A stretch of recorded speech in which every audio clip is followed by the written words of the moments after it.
Okay, ladies and gentlemen, I'm going to call the meeting to order. And first, I'd like to ask Ms. Anaya to read the Open Public Meetings Act statement, please. On Thursday, January 14, 2021, notice of this meeting was mailed to the press and the Current of Egg Harbor Township. Notice was also delivered that day to the Egg Harbor Township clerk and posted on the bulletin board in Township Hall.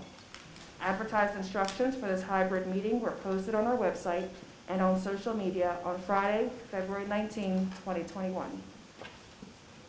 Thank you. May we have roll call, please? Ms. Alabarda? Here. Mrs. Byrd? Present. Mr. Della Barca? Here. Mr. Ireland? Here. Mr. Price? Here. Mrs. Sullivan? Here. Mrs. Salagi? Here. Mrs. Gilbert Floyd? Here. And Mr. Castellano. Here.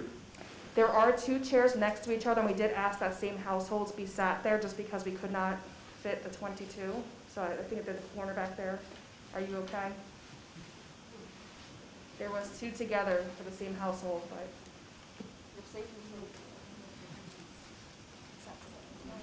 Okay, so we're going to salute the flag. After we do so, we're going to have a moment of silence. Our Swift principal, Mrs. Joetta Sorace, lost her daughter to COVID-19 this week, and we are also going to have a moment of silence for the 500,000 people who have lost their lives to COVID this year in the United States of America. So let's please stand and salute the flag. Allegiance To the flag of the United States of America and to the republic for which it stands, one nation, under God, indivisible, with liberty and justice for all.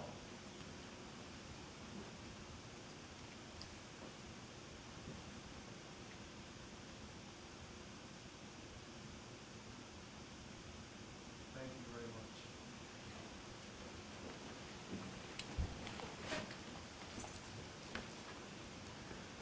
Welcome, everyone, to our February business meeting. Our first order of business is to approve minutes.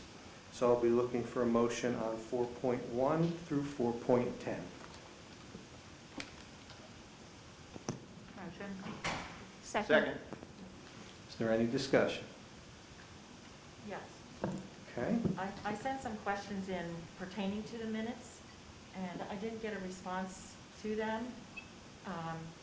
It was really hard reading November's minutes and seeing someone asked a question and somebody responded. I would have liked to have seen what the response was and would really like to see the minutes more explanatory as to what transpired. Because I used to be able to read the minutes and recollect the meeting, and it's really hard 4 months later reading the minutes and trying to remember what question was asked and how did they answer it. So that's pretty much why I asked the questions that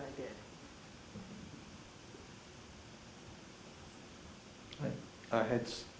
I saw a response. Ms. Anaya, do you want to? I was just going to respond as before. Sure. So the prior board secretary used to do more of a dictation. Since I've been on board about 4 years, it truly has been capturing what has been discussed and what action has been taken. It's difficult when a question is posed and the response is lengthy because the level of detail required would truly be a dictation type transcription. So to say that somebody did respond to the question alongside with us having video in the most recent months, within the past year, I guess, that is truly capturing what is supposed to be the minutes, but it is a full board discussion and we can talk about it as a full board, but it's not a he said, she said type of a quotation type of a capture, that's all. We could talk about it later, just move forward tonight. And that's how we've been doing meeting minutes for the last however many years. Any other discussion? I just had a question. So the questions that were given, did you respond to the question, Mr. Naya? We did, but we have not had an opportunity. This is the first action, and then we go about our business for the regular meeting, and it would have been discussed at that time, the board member questions that are submitted ahead of time. So we just didn't capture that yet, but it would be discussed, yes. Okay. There were several questions asked, yeah. Okay, and I thought I saw a response to it, so I was just a little confused. Okay, thank you. Yes, Ms. Anaya did respond to the board member's question. Is there any more discussion? Seeing none, can we have roll call, please? Ms. Alabarda? Abstain 4.1 to 4.8, yes to the rest. Thank you. Mrs. Byrd? Yes to all. Mr. Delabarka? Yes. Mr. Ireland? Abstain. Mr. Price? Yes. Mrs. Sullivan? Yes. Mrs. Solagi? Yes. Mrs. Gilbert Floyd? Yes. And Mr. Castellano? Yes. Thank you. Okay. The next item up, before we go to our superintendent's report, I just want to give a few brief remarks and before I turn it over. I know that always, but especially tonight, COVID-19 is on everyone's mind. We see there are many positive indicators out there. We see cases going down. We see vaccines going up.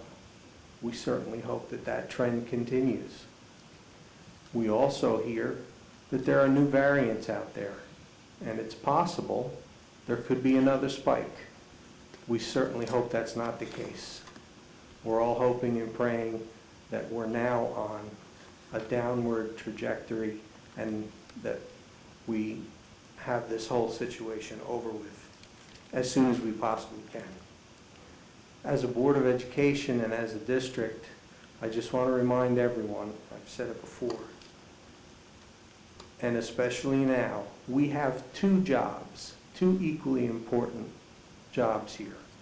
One is our educational mission, right? Embrace, educate, engage, embrace, and make sure our students are achieving. Embrace, engage, educate. But we have a second mission that's always with us, and that is to ensure the health and safety and welfare of our students, of our teachers, of our staff, and of their family and loved ones, because we are in a worldwide pandemic right now, and there's a communicable disease. So we have to balance those two jobs, those two requirements, those two missions at all times. And we've been doing that to the very best of our ability. Dr. Gruccio now is going to report on our current efforts. And included in that is our efforts to increase in-person instruction, but to do so in a way that's safe for all. That's something that we all want. I want to stress again, as I've done on many occasions through this journey, how important it is for all of us to work together. Everyone has strong feelings and opinions, but we can express them in a way that's positive. We can come together. We can work together. We all have the same goals in mind. I know it's been extremely difficult. We're all sick and tired of COVID-19. All of us are. We want this to be over.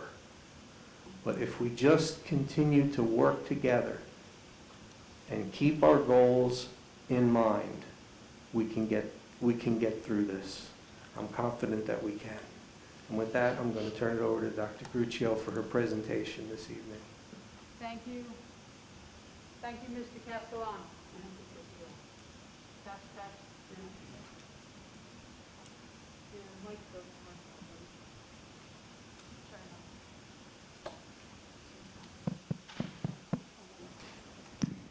Test, test. Okay, let's start again. Good evening, everyone. I'm going to start off with my superintendent's report because this is our business meeting for February 23rd, 2021. And salute to Public Schools Weeks. We're very proud participants in the public school, and we're honored that our public schools are being honored this week. Here. All right, Tyler. Okay, staying in line with our district learning goals, student achievement that's occurring throughout the district, and we're very proud of our mock trial teams, whether they go through our gifted and talented programs or at our middle schools and high school, our students are involved in mock trials. Our A-Lab Business and Law Discovery Day occurred at the high school. Our Fine and Performing Arts, our drama production under Milk Woods. GT classes, along with their mock trials, are performing dissections and are always offering stretch learning opportunities to our students. Coding is occurring. Our Aspire program is offering homework help.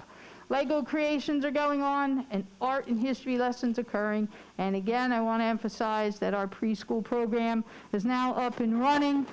Here in Egg Harbor Township, history has been made, and the little ones are with us as they take part in that foundation of education and begin their careers here in Egg Harbor Township. And we're very, very proud to have them in our schools in that program as we receive through the grant application. And I'll go back. Because of that, we were able to get that grant. The underlying reason is that full-day kindergarten program. Next, oh, that's me. Sorry, we'll get it. Under climate and culture, Black History Month, the month of February. Okay, we had lessons and activities revolving around that theme. Students of the week were honored, as well as staff stars. We had encouragement for exercise in our schools to help improve the climate, improve immune system, stress, anxiety, and help people sleep well. Virtual library assistance, the 100th day of school was recognized. We insert mindfulness and brain breaks within our teaching and learning. The Chinese New Year was studied. February is Heart Health Month, and the Random Acts of Kindness Challenge occurred throughout our schools. And I'd really like to pause there a second, because I just want to emphasize how important kindness is. And, you know, sometimes we have, I know we all have passion, but sometimes it's important to recognize that when we share our passion or explain our passion, that there's kindness somewhere in there. Because, you know, as my mom always told me, you know, it's important to be a good person. It's important to treat people the way you want to be treated. And I really want to recognize that this challenge, I think, is very educational for our students and very important for everyone in the world, because after all, when you're kind, the world could be a better place. Community partnerships. We continue our community partnership with Atlantic Care throughout our schools. Middle school conferences, we just concluded them. Our pandemic team meetings are an example of community partnerships where administration, teachers, and parents got together to hold discussions. Egg Harbor Township Police Department, they're Class 3 officers in our schools. They care about the security of our schools and constantly in communication with community updates, particularly road conditions. Parent meetings, another example of community partnerships. I've held a few since the turn of the new year, and important that we emphasize that teamwork, because working together, while we may not always agree, but we work together and we're filled with kindness and respect, we can get to some places. And lastly, under community partnerships, I'd like to highlight the Village Grand Men's Club for their generosity. And this evening, we have a guest here, and I call Mr. Jerry Sakin, who I see is in the back, to come on up. And Mr. Sakin is a representative from the Men's Club, and I want to recognize him this year, as we recognize the Men's Club every year, for their holiday gift drive. And this drive assisted the neediest students and their families from Fernwood Middle School and the Eagle Academy. And this year, the group raised $10,575 for our students.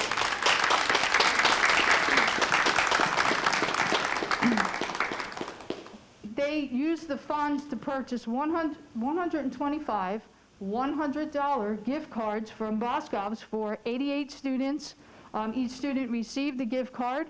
And over the last 10 years, the Village Grand Men's Club has collected $57,734, and it distributed $61,974 worth of gift cards for our school, district schools, children.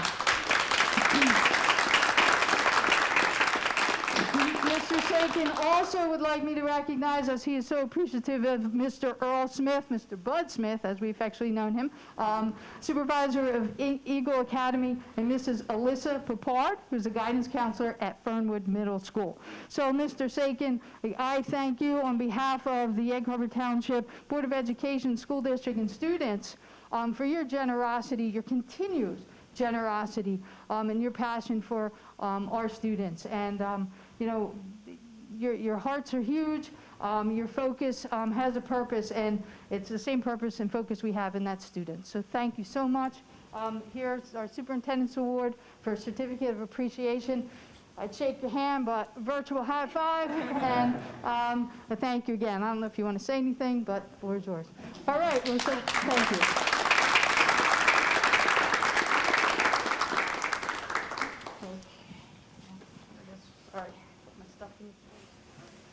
Okay, at this time, we'll go to the visual presentation of our hashtag EHT Pride.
Okay, thanks again to Dr. Mullen and her cast and crew that always does a great job capturing what goes on in our district and able to put it together for us to give you a visual each and every month. So thank you again.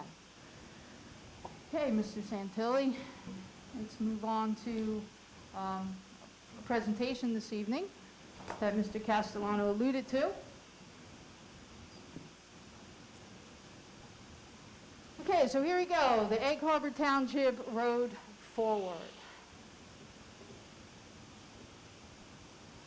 Before I go into the details of the presentation and what I mean by moving forward, each and every week I give an update on COVID-19 and how its relevance to us. So district cases, positive cases in the last 14 days among students and staff are 15. The current quarantine due to positive cases and close contact, 23 of staff, 127 of students. For county status, the county has moved from orange to yellow. It shows you a map of New Jersey, and most of the counties south are yellow, south and southwest. Governor Murphy lately has some updates where he has increased indoor as well as outdoor capacity. Okay, he said effect on the NJSIA, who has have a plan for winter in sports, and they've shared their guidance. But some of Governor Murphy's recent updates have caused the NJSIA to change their guidance now with increased allowance for fans at the winter and spring activity events, and that's a great thing. Our dashboard, we have a dashboard, just to inform everyone, that dashboard is located on our website. It's been there, and it shows us the totals of COVID-19 cases, and we had 376. That's student and staff cases, and that count goes back to September of 2020 and goes to the present. Now, we keep track of that dashboard activity. That's data collection and data analysis. And I'm going to turn it over to Mr. Santilli because he is the keeper of the data on the dashboard. And who can better explain what's being shown but Mr. Santilli? So ultimately, for the staff's sake and for the public, the dashboard that we typically share on a daily basis updates both positive cases for staff and students. There's been a lot of data behind the scenes. This is just a quick snapshot and only really highlighting some of the data that we trap in regards to students that are either quarantining, staff that are quarantining, positive cases. You can see here that there's a screenshot of positive COVID-19 cases for staff by location, also positive COVID-19 cases for students by location. Next slide. Additionally, there's a COVID-19 update here, and this is, again, just a quick snapshot. There's blended learning cohorts, for instance, that we will certainly track. You can see that we'll track positive cases of students in cohort A versus cohort B. Also, even all virtual students. You know, we've been working our hardest to partner with parents at home. So even all virtual students are encouraged for parents to call in, contact your school nurse, let us know what's going on so we can provide resources and support, and then also track that data. In addition to that, you can see student grade level breakdowns. And again, this is really just to share with the public the fact that this is just a quick glimpse of some of the things that we've been trying to work hard at capturing. One of the main reasons is there could be times where we have to really take a close look at a particular school, particular grade level, and things like that. Okay, so thank you. You know, the emphasis is on that data collection and that we are on top of activities that's going on in the district. And to mediate those situations, we have processes in place regarding contact tracing and quarantining if need be. All through a process that our school nurses are involved in, overseen by our nursing supervisor. And also involved in this is the daily health forms that the staff have to fill out each and every day, and the policy that's followed by parents where do not send your child to school sick, and particularly in this time, if any of your children have the symptoms, you know, do not send them to school. So that's keeping everyone safe.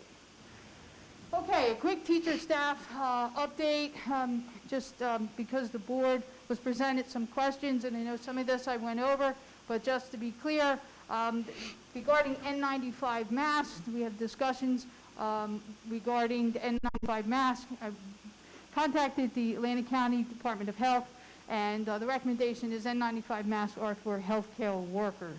Okay, please save them for healthcare workers as they're in limited supply. However, there's such thing as K95 masks, and we right now are experimenting with K95 masks. Okay, we have some teachers trying them out. And when the teacher survey comes out regarding seeking feedback on teacher needs, the K95 will be part of that survey, okay? Vaccinations, as we reported before, the Board of Education passed a resolution to advocate for vaccinations for educators. I wrote letters to dignitaries from local to state and everything in between. I received 3 responses. Thank you. For advocating for vaccines for educators. We're doing the best we can to get educators vaccinated. So some people heard us, you know, our voice is out there and we're being recognized as advocating. I had shared that we are willing and able to use our Egg Harbor Township school buildings as sites for vaccinations, but I haven't heard anything back to that. Question about bandwidth. Where are we with bandwidth? Do we have enough? Yes, we do. All right, thanks to our IT staff, a lot of research, some changes, some improvements. We have enough bandwidth. Mr. Santilli, I'm going to have you speak to some of the items Okay. on the list here. Go ahead. So in regards to small group instruction, we continue to listen to staff in regards to the needs that arise. Oftentimes, especially at the secondary level, we want to make sure that we would really focus in on data that we have, make those decisions in regards to how to remediate students during that time and schedule them.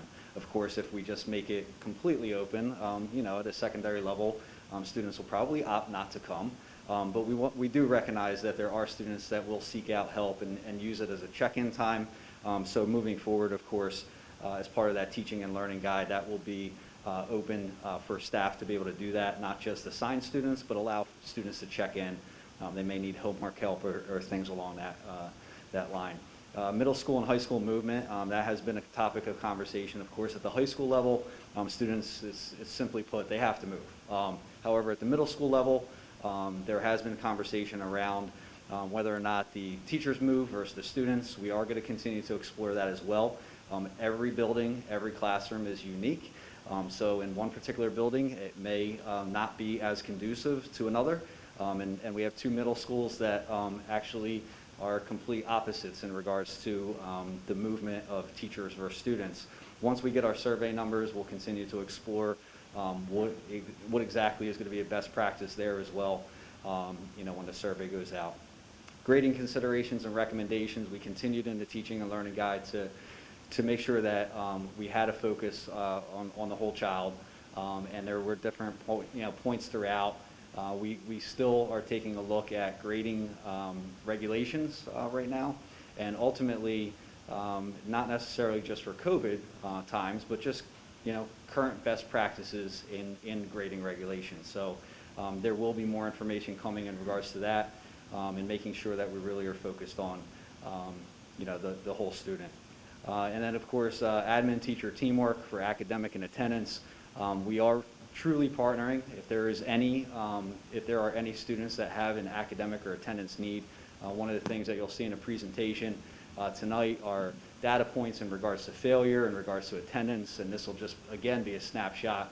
Ultimately, we're working hard right now behind the scenes to align our RTI and INRS process for things like failures and even credit completion, because now's the time more than ever to make sure that all of that information and our processes are actually aligned for the best interest of the students. So again, the staff will be made aware of how those tiers are going to look to be able to support students moving forward. Okay, next team member here, All right. Dr. Charlton. Thank you, Dr. Gruccio. So substitute update in terms of the statewide shortage right now, which there truly is a shortage, evidenced by the fact that in the state legislature right now there are two bills, Assembly Bill 5295 and Senate Bill 2832, and what they're proposing is that the traditional 60 college credits required to be a substitute gets reduced to 30 college credits for the duration of the pandemic. Okay, so they're addressing it obviously at the state level, and it's recognized as a state need. Does that bring along some other issues? Yes, it does, because obviously now you're talking about someone with even less experience probably in terms of coming into the classroom. So we have been talking to our principals and supervisors in terms of supporting these individuals as they come in to teach our students, provide that support, work alongside with Kelly Services, and then if somebody does continue to struggle, they have a protocol where they can discuss that with Kelly as well, in terms of this person may just be struggling too much and doesn't have enough experience. But in terms of our numbers, we have been managing since January 19th. We have a daily fill rate range anywhere from 74.3% to 91.1%, with a mean average of 81.5% per day. And I'm scared to think what those numbers would look like if not for the support of the board in terms of increasing the daily substitute rate, which has certainly kept us afloat. In terms of the emphasis to stay home when not feeling well, that includes everybody, including ourselves at central office. We certainly don't want anybody coming in that is not feeling well, and we encourage people to call out the night before if you're not feeling well because obviously the more hours we give that to get that vacancy filled, the more likely that vacancy is going to be filled the next day. But certainly at any times, especially in a pandemic, we don't want people that are feeling well coming into work. And the last part of communication of positive cases, we expect that the principals are sending out communication to building staff if there is a positive case within that school, not identifying the person's name, obviously, but certainly communicating the fact that there was a positive case. Okay, thank you, Dr. Charlton. All right, here we go. Data, and the road back to the road forward. So, I'm going to go down history lane a little bit here, just to remind everybody, and it's always good to think about where you were and what you've done to get to where you are now, okay? So, last June, at the end of June, the New Jersey Department of Education released the Road Back to School Restart and Recovery Plan. Santilli.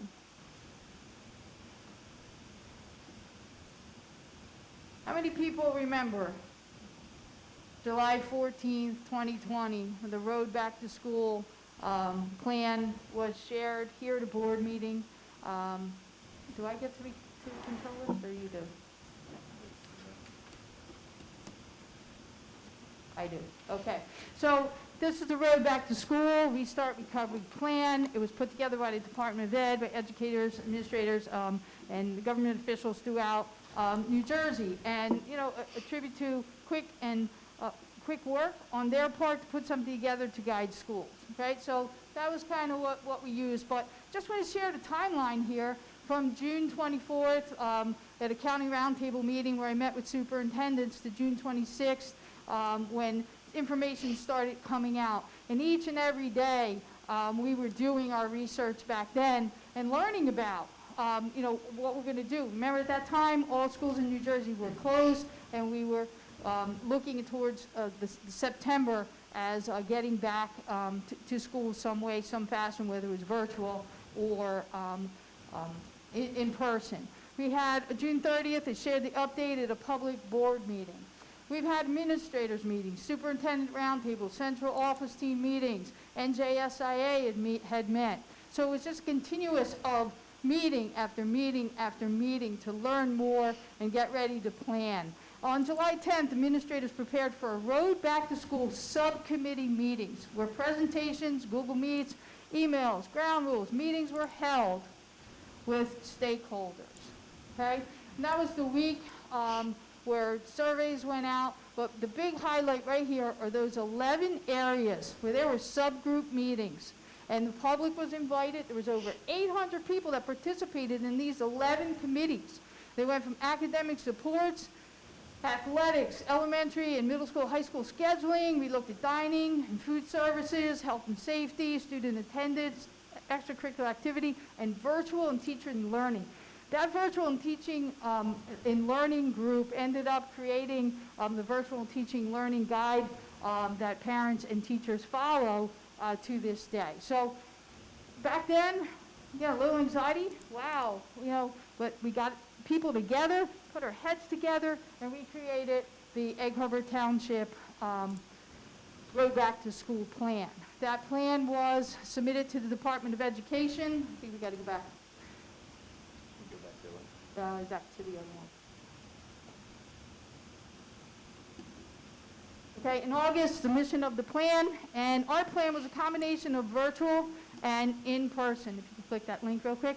The virtual was a result of an executive order where the governor, stated all school districts needed to offer a virtual option to students who were not going to come into in-person learning. Also, we released to the public questions and answers about everything we were doing regarding the district reopening plan, academic supports, and all the areas that the committee visited. So I just wanted to refresh everybody's mind that those communications were out there, okay? You could go back.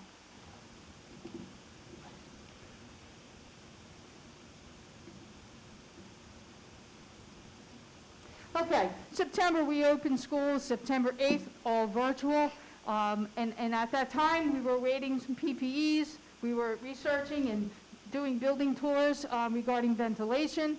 We learned about contact tracing because we had some unclear guidance on that. So we got that all figured out, and we were offering professional development to our teachers, and that was very, very important as they were entering this virtual world, that they knew how to use the tools that we provided for them. We had their feedback. If there's anything else that they needed, we met their needs. Okay, so that was done over in September, and during that time, we also phased in our special ed programs as well as our pre-K students.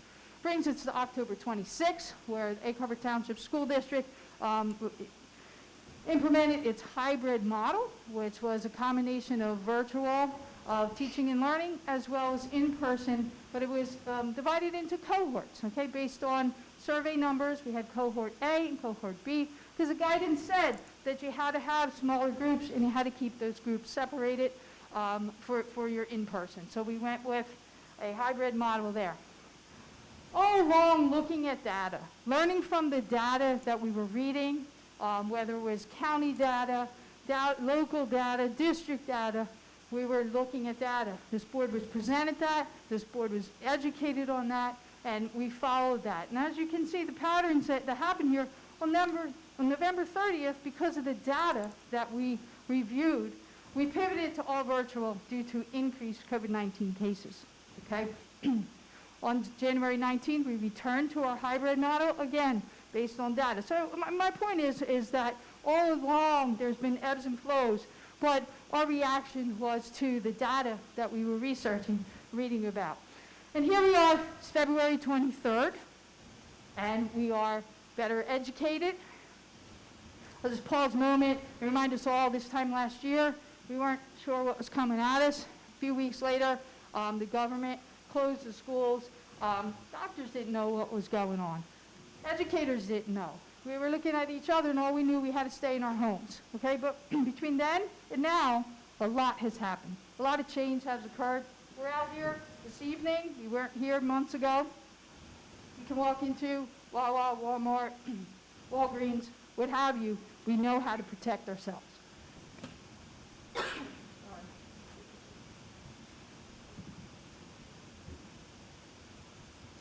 This is another timeline I'd like to share for anyone who's just joining us in this journey. It lists dates from August 4th all the way to February 3rd, actually February 22nd, which are all the letters and communications that were put out from my office. I also include 2 links here. If you ever want to know what's going on, under superintendent updates, there are letters, there's recordings of board meetings, so you can hear exactly what happened at a board meeting if you forgot.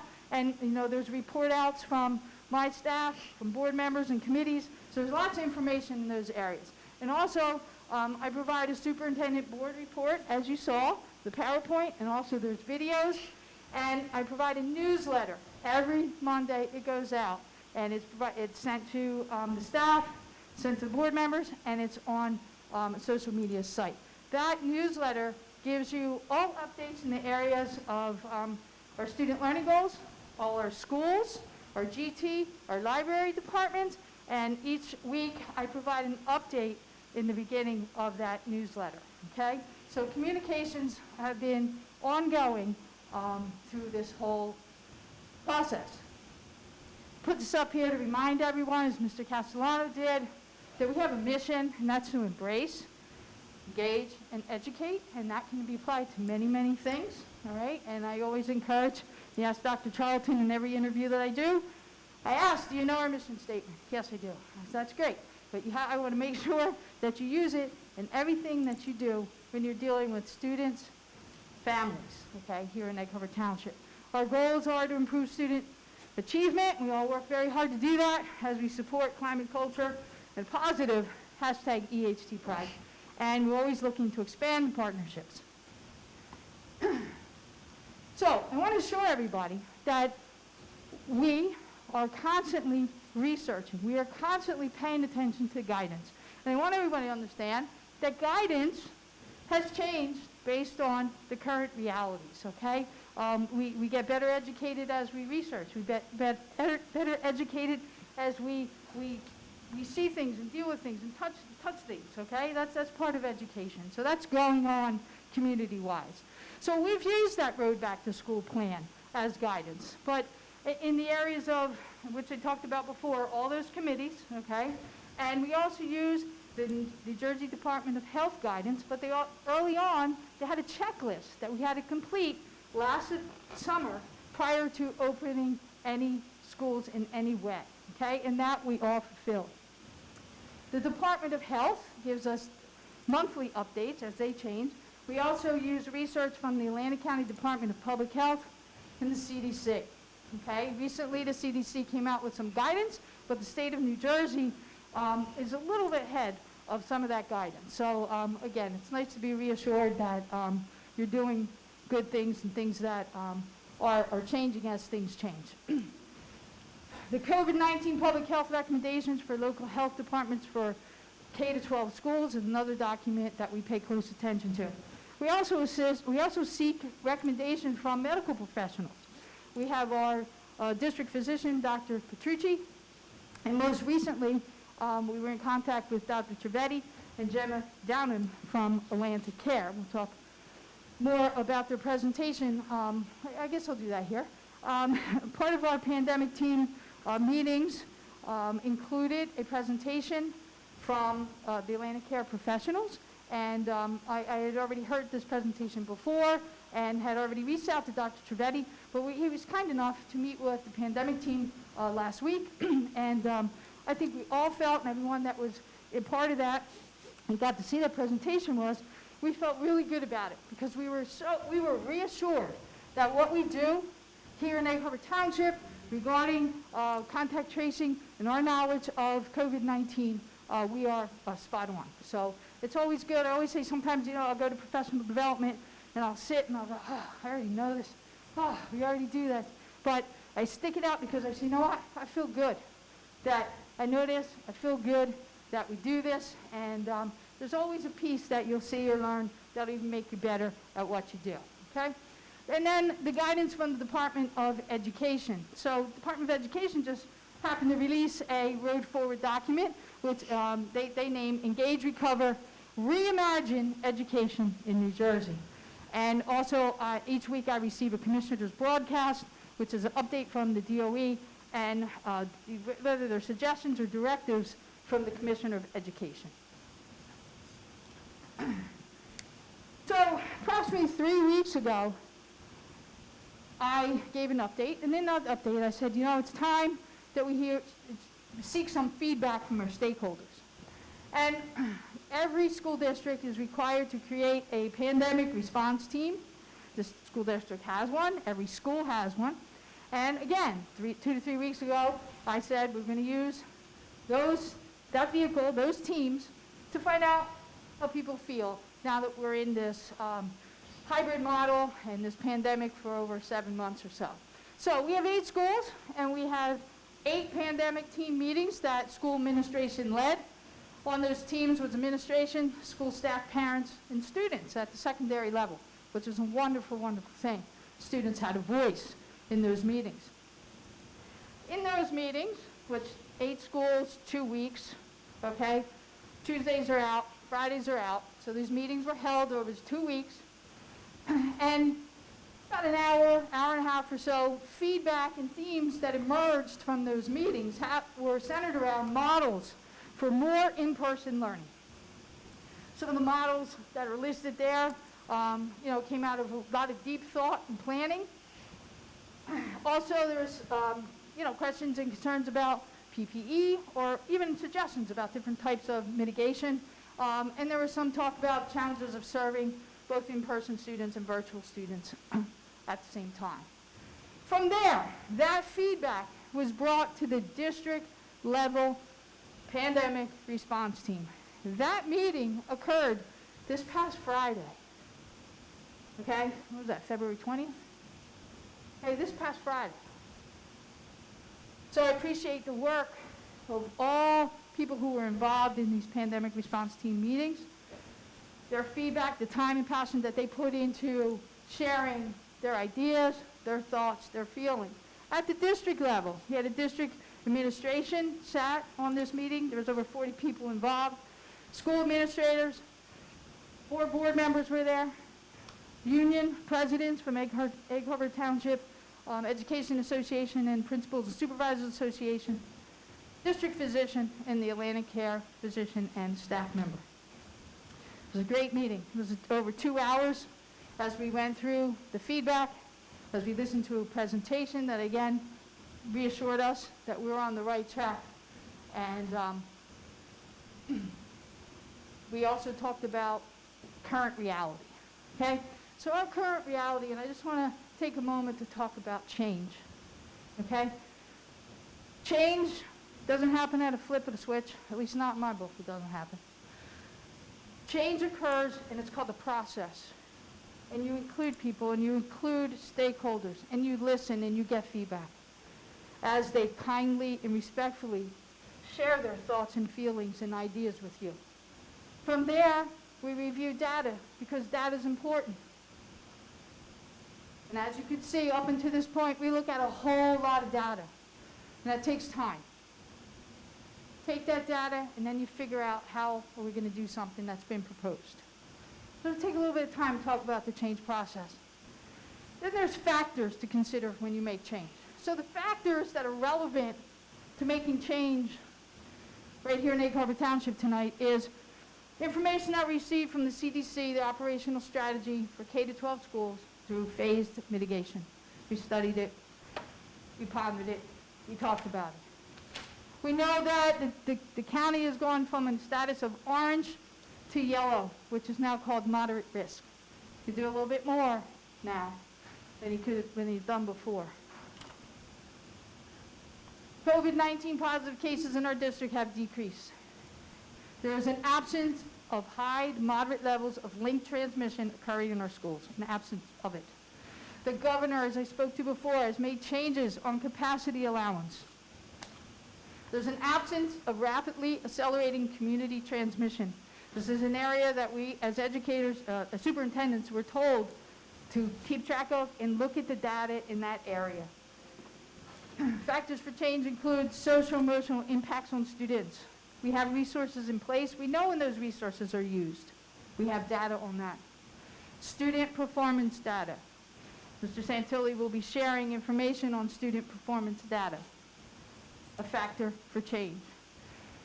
I also want to emphasize that any plan that I propose to share tonight can and will be impacted by factors such as these. Mr. Santilli. So, speaking of data, we do track a lot of data, and the next few slides, we're going to take a look at both student attendance and also student performance, but really focused on failures. The other thing that we focus on, we still capture Linkit data, Moby Max data. I just sent a memo this morning to prepare K-5 teachers for assessments so they can properly plan for next week. All that information is important. It's important to our RTI process and INRS teams, and we're continuing to monitor that. With that being said, what you are taking a look at here is first attendance data. It's comparative data from 1920 school year for marking periods 1 and 2. This is the high school. You have your student counts for 1920 and unexcused absence counts. You can see it broken down by grade and also by total. Then you also see 2021 student counts and then 2021 unexcused absences. You can take a look at the total here, for instance, and there's been a 65% increase, for example, in regards to unexcused absences. Down below, marking periods 1 and 2, and there's an overall comparative. This is what I would refer to as positive attendance. So, we have a certain threshold that we have to meet, so that way we do not have chronic absenteeism. You can see that in 1920, that threshold was at 96.49%. However, right now, at the current mark of marking periods 1 and 2, it's 94.18%. So ultimately, the next few slides you'll also see broken down similarly. I don't think that, and in being transparent, this certainly wasn't a surprise. While the data is not good, we're in a similar situation like many other school districts, not just in the county, but also in the state when it comes to this type of student attendance and also failures, which you'll see in a minute. Next slide, please. We also take a look here at Alder Middle School. Again, the data is broken down the same way, just focused on grades 6, 7, and 8. Again, comparing 1920 school year to 2021, a 74% increase overall. And then the positive attendance status down below. We're still right now currently at a 95.32% threshold, so we're above the 95% where we certainly like to be. Next slide, please. And finally, Fernwood, again, broken down 1920, 2021. And here you have overall 25.9% increase and at a 96.85 overall attendance rate for marking periods 1 and 2. Now we took a look, and you can move to the next slide. The focus there was on the secondary level, and mainly because of the simple fact that, and when we get into failures, you'll see as well, marking periods 1 and 2 was our main focus, and mainly to kind of just have consistency. We're getting ready to transition into trimesters for, trimester 2 and 3 we'll be moving into, so we don't have the comparative data for the elementary level, so we'll be talking about that in the middle. But the student attendance analysis here is still a focus on quarter 1 and 2, even though we do trimesters. And that way we're able to really just have data that's comparing apples to apples. We focus on grades 1 through 5, and mainly because of the simple fact that kindergarten wasn't in the mix. Wouldn't have been, again, apples to apples. You have kindergarten half day in previous years compared to current year. So overall, 20.7% increase.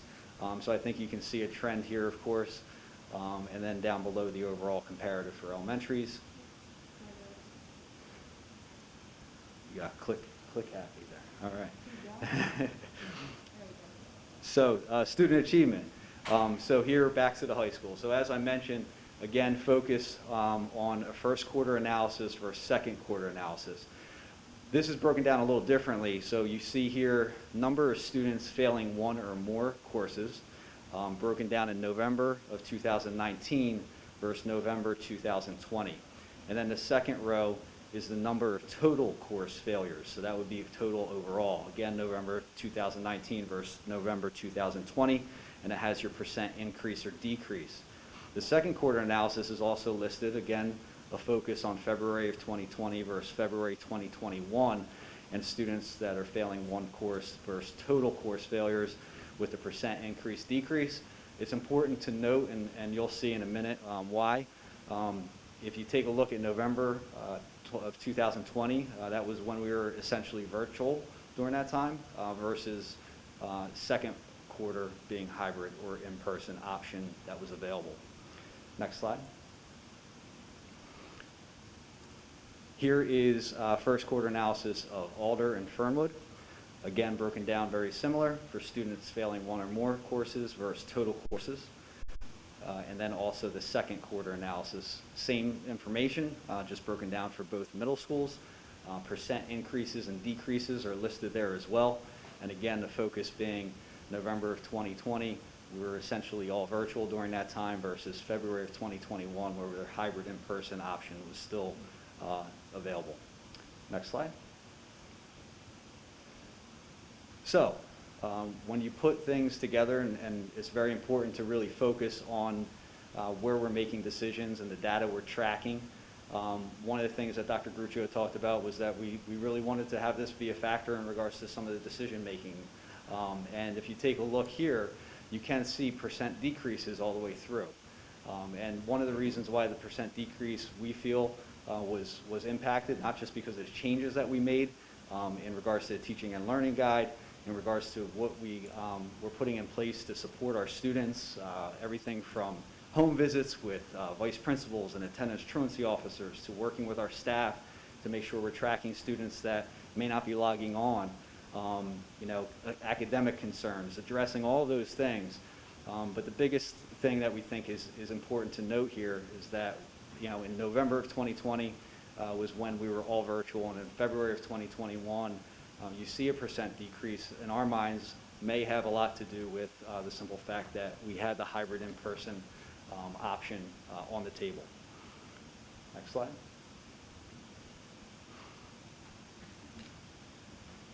Okay. Thank you. Test, Kami. Thank you, Mr. Santilli, for the work that you put into that. Thank you to Mrs. Elko, Director of Guidance, and Ms. Lily Moss, Supervisor ELA, who met with Mr. Santilli and, dug deeper, pulled up some data, and were able to frame that data into a presentation for you to see, and to let you know that we are monitoring that and are looking to the road forward. As we move forward, the proposed plan to the Board of Education tonight is a revision to our Egg Harbor Township Back to School Plan, which includes increased in-person learning. I propose the 4-1 model after discussion with the district pandemic team and the central office team. This seems to fit our needs right now. Lots of moving parts in our district regarding other departments, if you will. And I'll speak to it later, facilities, transportation, food services, all right, technology. So right now, the 4-1 model is what I'm proposing of combining cohorts A and B with 6 feet of social distance to the greatest extent practical, right? 6 feet of social distancing to the greatest extent practicable, okay? When that cannot occur, PPE mitigation resources will be provided. So it's 4 days in person, 4 abbreviated days at this point, okay? 1 day virtual, and keeping the all virtual option in place pursuant to Executive Order 175.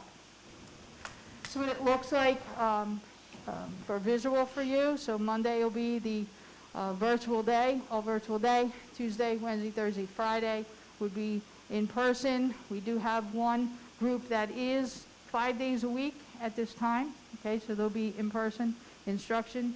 The virtual instructional choice, if you will continue through the Google Meet platform. So here's the proposed choices, okay? So students and parents have 2 options, 1 or 2. 1, in-person learning. This means the student will attend in person where adherence to 6 feet social distance to the greatest extent possible will occur. In areas where they cannot adhere, additional PPE will be provided. Students are committed to attending in-person learning. So if this is your choice, you're committing to be present, to be marked absent when you're not. However, we realize people get sick. We have an attendance policy. We realize people may quarantine. That is going to be a parent-school partnership to discuss those particular case-by-case situations, okay? Virtual learning is a choice. Student learn from home via Google Classroom and Google Meet for live teacher instruction, okay? And again, that's pursuant to that executive order. So the government has made that mandated for school districts. So virtual learning students will still have the ability to participate in live stream teacher instruction, which includes whole group instruction, mini lessons, collaboration through breakout rooms, small group instruction, and the completion of formative assessments and learning activities. This choice reflects a commitment to virtual instruction, okay, pursuant to our policy. There's also a piece in here that we will allow for 1 additional window, and that to transition back to in-person instruction or to in-person instruction at the conclusion of the 3rd marking period, which happens in mid-April, all right? And we are building a plan regarding social distancing to the greatest extent practical, other recommended mitigation strategies, and providing PPE, which are affected by the number of students in a particular classroom.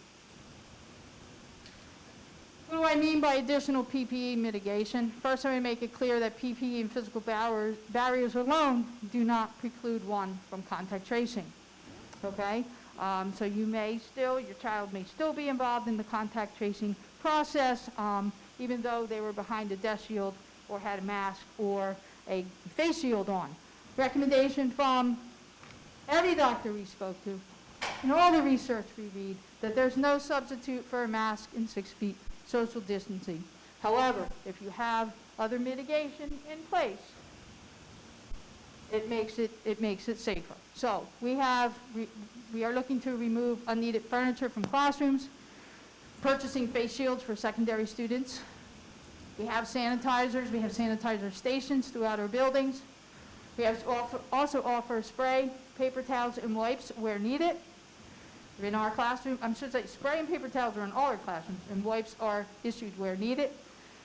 Desk facing in one direction, as recommended by the Road Back to School, and desk shields for our elementary students. Contact tracing, Dr. Charlton? So our district nurses have been fulfilling a dual role, both providing direct services to students and also conducting contact tracing investigations. And that's under, as Dr. Gruccio said, the supervision of Mrs. Karen Semmet, and also in conjunction with our school physician, Dr. Jim Petrucci. In terms of the changes going on, just like everything else in the pandemic, the CDC is changing their standing orders and their philosophy regarding contact tracing. However, one thing that's remained pretty constant is the definition of a close contact of someone who's positive. And that does remain within 6 feet for more than 15 minutes over a 24-hour period. Where the changes are coming from the CDC, and Dr. Petrucci is working with us, now that we have the vaccinations, and the vaccinations are proving to be highly effective, that after 2 weeks after the second vaccination that somebody receives, but no longer than 3 months, kind of a 2.5-month period in between, the CDC is seeing that individual as much lower risk now in terms of any type of transmission. So they are starting to scale back in terms of who should be quarantined, but there are mitigating factors there as well. That person has to be asymptomatic during that whole time before somebody is going to be seen as not having to quarantine.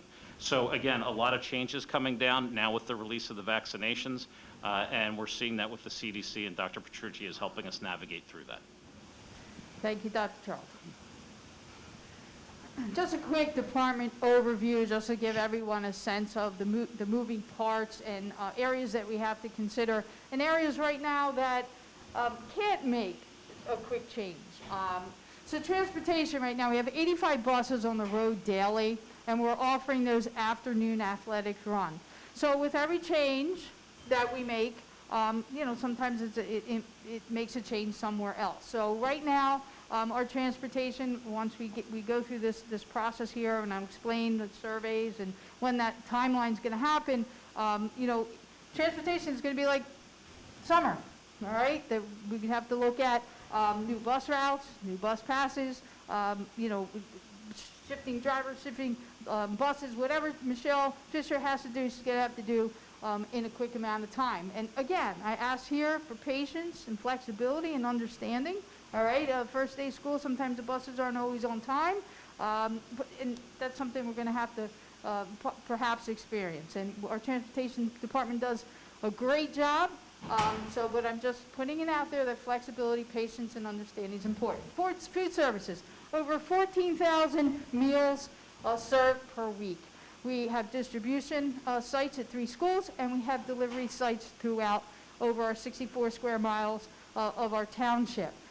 There's a whole lot of work that our director and his staff do every week for preparing those meals, and they are done in school cafeterias.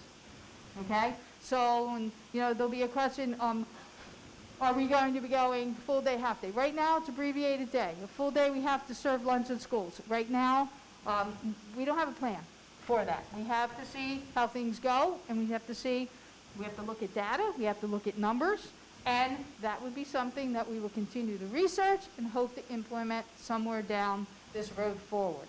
Facilities, 7 miles of floor markings were put in our schools, okay, to adhere to the Road Back to School recommendations, to assist with social distancing, to assist with student flow, entry, exit, and movement in buildings. That was one of the work of one of the committees. It was the work of Mr. Tim Burnett and his staff, and we appreciate their efforts because that's in place. Ventilation meetings that were held in the with the fall, with the teaching union president, Mrs. Rosen, her executive committee, met right here in this room. We met with architects, we met with engineers, we walked 4 or 5 hours through the buildings that day. We learned about the blue lights that we have and the extra protection that we have regarding ventilation. We talked about cleaning and sanitizing. You'll hear school districts say, no offense, Monday, Tuesday we're in, Wednesday we have deep cleaning, Thursday, Friday we're back. We deep clean every day, okay? I'll be sharing with the staff tomorrow the process of sanitizing and cleaning that goes on from the time the staff member walks out of the door each night and then returns in the morning. The process that goes on with misting and cleaning and spraying and making sure that our rooms are safe for our teachers and students when they return the next morning. Technology, 3,600 Chromebooks were provided to staff and students in the district. That was distribution process. We did that twice. We gave them out, we collected them, we gave them out again. And the IT department, kudos to you for pulling things apart, setting them up for parents and students to pick up, but also dealing with lost and damaged Chromebooks right now, which is a daily job. But we're all here for the kids, making sure that they're able to connect. We have 48 hotspots for internet connection for our students. And just a heads up, just to let you know, we have the before and after care programs, but that's ebbed and flowed too regarding if we were in our hybrid model or if we were all virtual. So right now we are servicing students AM, PM all day, but just so the public knows that our Talents program and our Aspire program will be up and running, and we expect those numbers to go up. Okay? So here's the timeline. Tomorrow, February 24th, there will be a survey released to the parents, and that survey will be through the Infinite Campus tool, parent portal that our parents have. Last couple days, we've been working on parent portal prep. We will continue to do so. If you forgot your password, you don't know how to use the tool, it's important that you let us know, and we'll be sure to help you. But this survey is relevant to Egg Harbor Township School District. The data gleaned from this survey will be for the Egg Harbor Township School District. That survey will close on February 28th. Why does it have to close? Because we got to get numbers in place. Our teachers need to know classroom numbers. Our bus transportation department needs to know numbers so that rosters can be created. So between the 1st and the 3rd, we review that data. And we know, based on prior surveys, we're not going to have 100% responses. We're not going to give up. We are going to contact those who have not responded through letters, phone calls. We will provide assistance. We'll have people meet with people. But we need a response, whether you are choosing, a parent is choosing in person or virtual. The week of March 8th, those rosters will be developed. The week of March 15th, bus passes and any needed changes that need to be made will occur. And on March 22nd, Monday is virtual, but Tuesday through Friday would be our in-person, increased in-person model. I want to remind you all that April 2nd to 11th is spring break.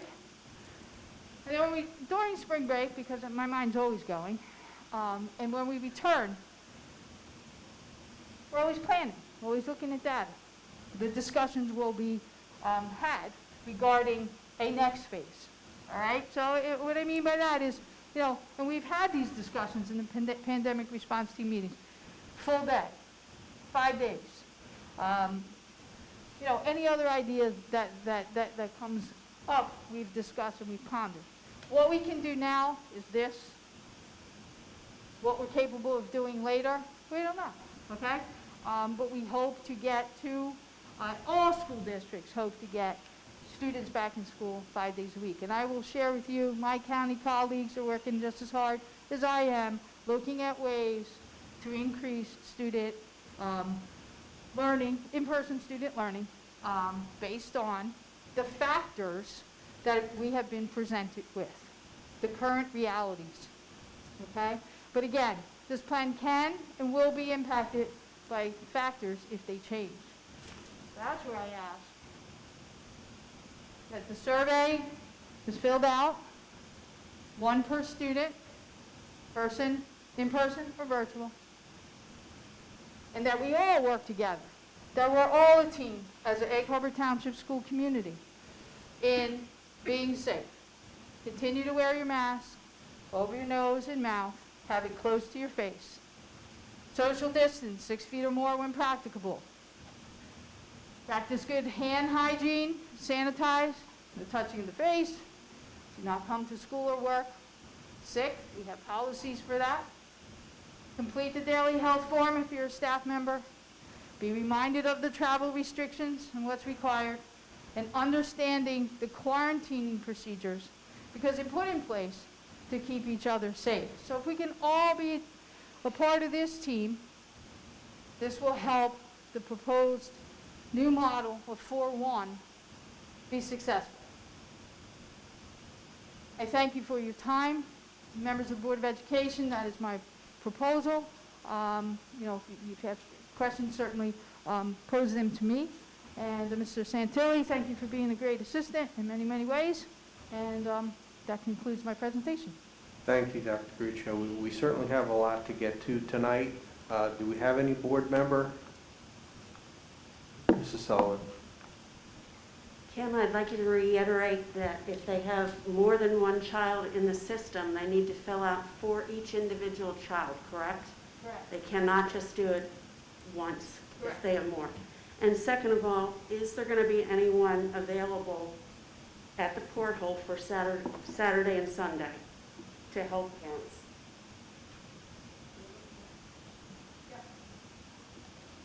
Yes. Okay. Anything else, board members? We will have board member comment later on. I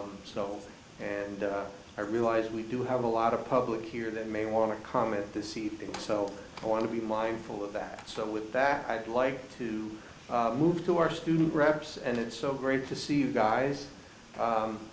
Thanks for coming out, and we'd love to hear from you. Hi everyone, I am excited to be here tonight, even more excited to hear Dr. Gruccio's news. We have a lot of exciting things happening in our school, and there's surely more to come in the future. Like always, I would like to just once again thank our teachers for always doing their best in making virtual learning and hybrid learning the best they possibly can.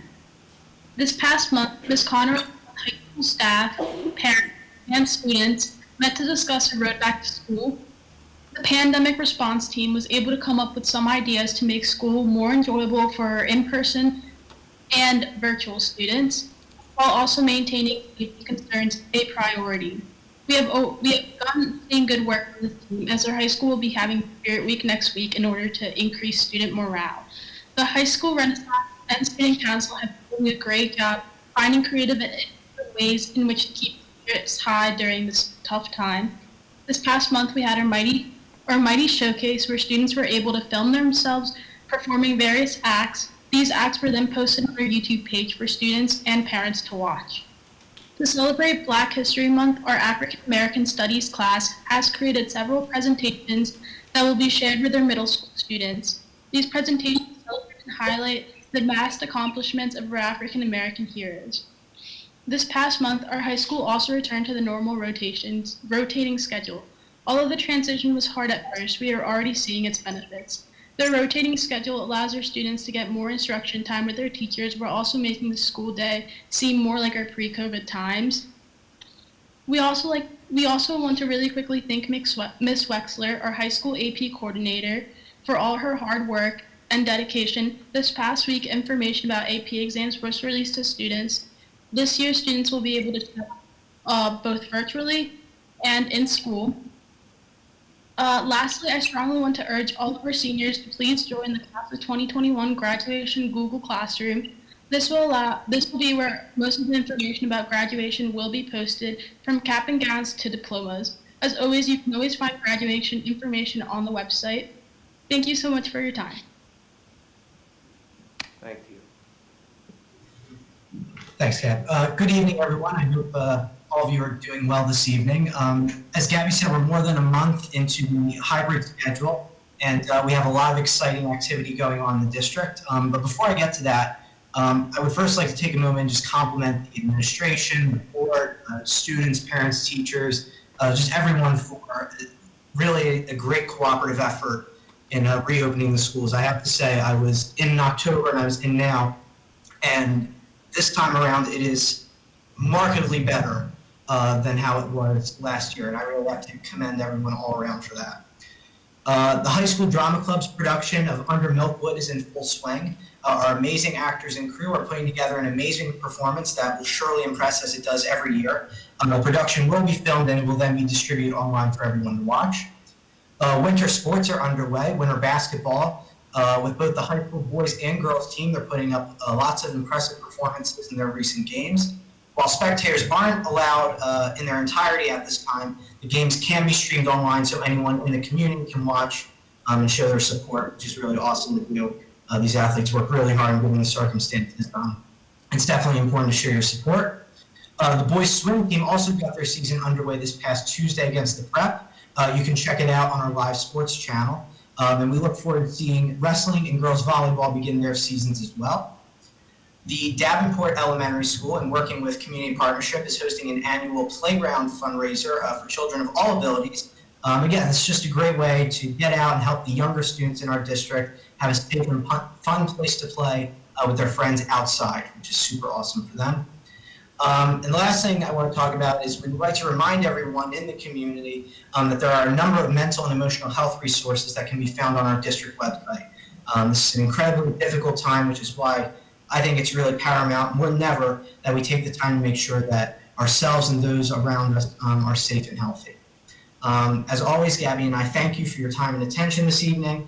We look forward to working with you and updating you on the goings-on in our district, and we are looking forward to going back to school 4 days a week. So thank you, as always, for your time and attention. Thank you guys both very much. We appreciate it, and so many good things to hear, and so many wise observations from both of you. So, thank you both very much appreciated. At this point in the meeting, so let me lay out what we're going to do. We have a first comment period now, but this will just be for items that are on the printed agenda that you see. So we'll take comments if there are any on those. What we're going to do then is go through our regular business items. We will then have a second comment period, which can be on any topic. Following that, we will take a motion and vote on Dr. Gruccio's Road Forward plan.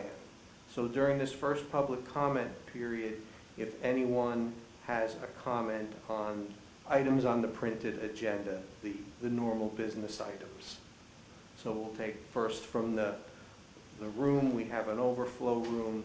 We also have the telephones. If anyone has comments on just the items on the agenda, the printed agenda, the business items.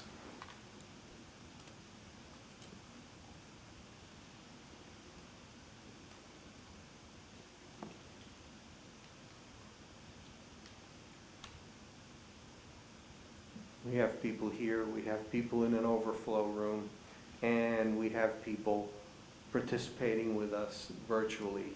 So a lot of things to keep our eyes on. The overflow room is being checked right now to see if there's anybody who has public comment about agenda items only. And we are streaming within the next few seconds this phone number for agenda items. Thank you.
We'll just give it another minute or so. They asked to see the agenda, make sure there's not any items.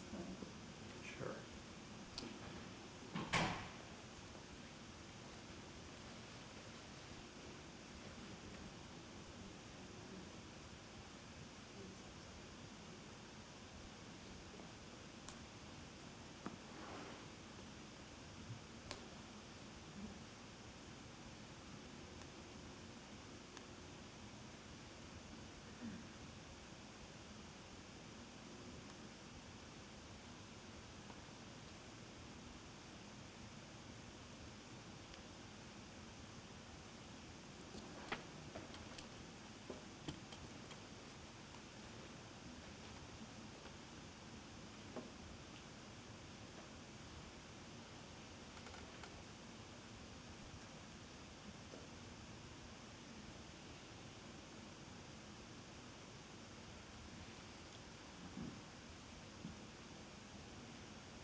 meantime, we'll take a call. Mr. Castellano?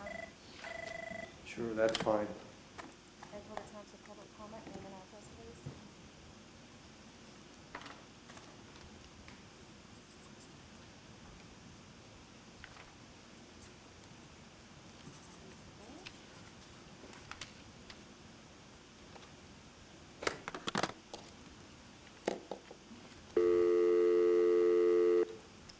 You are now live streaming. Please state your name and address. Nicole Leskey, 7111 Tremont Avenue. Go ahead with your public comment. I'd just like to get some details as far as what the 4-day in-school environment would be like in terms of the scheduling of the children, especially at Miller School, where there's a large number of kids. Okay, so that's, again, that's what we're going to talk about during the second comment period. Right now, we're dealing with things just on the printed agenda. We will certainly get to that, though. Thank you. Good question. We will get to that. There's nothing there,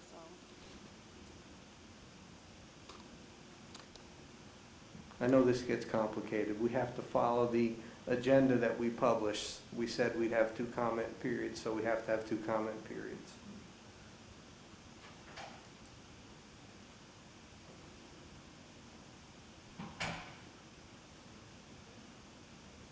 Okay, Mr. Castellano, you can close public comment if you choose. Okay, so we're going to close this public comment period. We will get back to that question. We'll either get back in touch or we'll just answer from what we have. Now, if we can try to get through our regular business items, first I'd like to ask for, we're going to go into finance operations, and I'd like to ask first for a motion on 8.1 transfers. So made. Motion and second. Any discussion on transfers? Roll call, please. Ms. Alabarda? Yes. Mrs. Byrd? Yes. Mr. Della Barca and Mr. Santilli, if you can switch it now to back to the board member, please. We'll see if he has a vote. I'll come back to him. Mr. Ireland? Yes. Mr. Price? Mr. Price, yes? Mrs. Sullivan? Yes. Mrs. Salagi? Yes. Mrs. Gilbert Floyd? Mr. Castellano? Yes. And Mr. Della Barca? Yes. Thank you. Very good. Now I'd like to ask for a motion on the remainder of the finance items 8.2 through 8.20. I'll make that motion. Second? Is there any discussion? Seeing none, can I have roll call, please? Ms. Alabarda? Yes. Mrs. Byrd? Yes. Mr. Della Barca? Yes. Mr. Ireland? Yes. Mr. Price? Mr. Price, yes? Mrs. Sullivan? Yes. Mrs. Salagi? Yes. Mrs. Gilbert Floyd? Yes. And Mr. Castellano? Yes. Okay, we're going to move into personnel, and I'd like to ask for a motion on 9.1 through 9.7, please. So made. Second. Is there any discussion on personnel? Seeing none, can we have roll call, please? Ms. Alabarda? Yes. Mrs. Byrd? Yes. Mr. Della Barca? Yes. Mr. Ireland? Yes. Mr. Price? Mr. Price, yes? Mrs. Sullivan? Yes. Mrs. Salagi? Yes. Mrs. Gilbert Floyd? Yes. And Mr. Castellano? Yes. Okay, next we're into policy, and I'd like to make a motion on 10.1 through 10.5. Can I have a motion, please? I'll make the motion. Second. Is there any discussion? Mrs. Byrd? I would like the board to entertain tabling 10.3 for later discussion during our policy committee. Okay. Can we agree to amend the motion to table, we'll table 10.3? I was going to ask the same thing, so. And this will be at our April policy meeting? We would discuss in March, that Maybe March that- policy, but could not reappear on our agenda until the March meetings, work and regular. I'm hoping that we can add it to our agenda of our recently scheduled meeting that we're discussing the other policy. So I think that's March 3rd, is that March 2nd?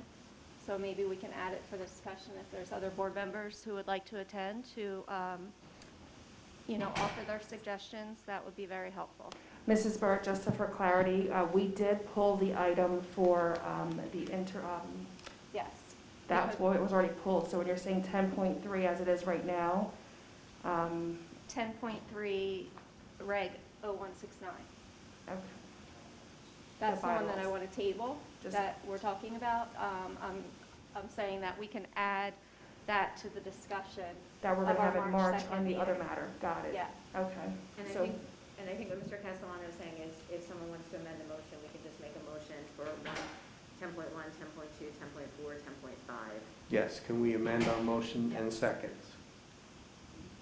Okay, so with that, are there any discussions? Can you Seeing just none. repeat the motion in a second, Mr. Castellano? I was amending. that. Sure. Who was that?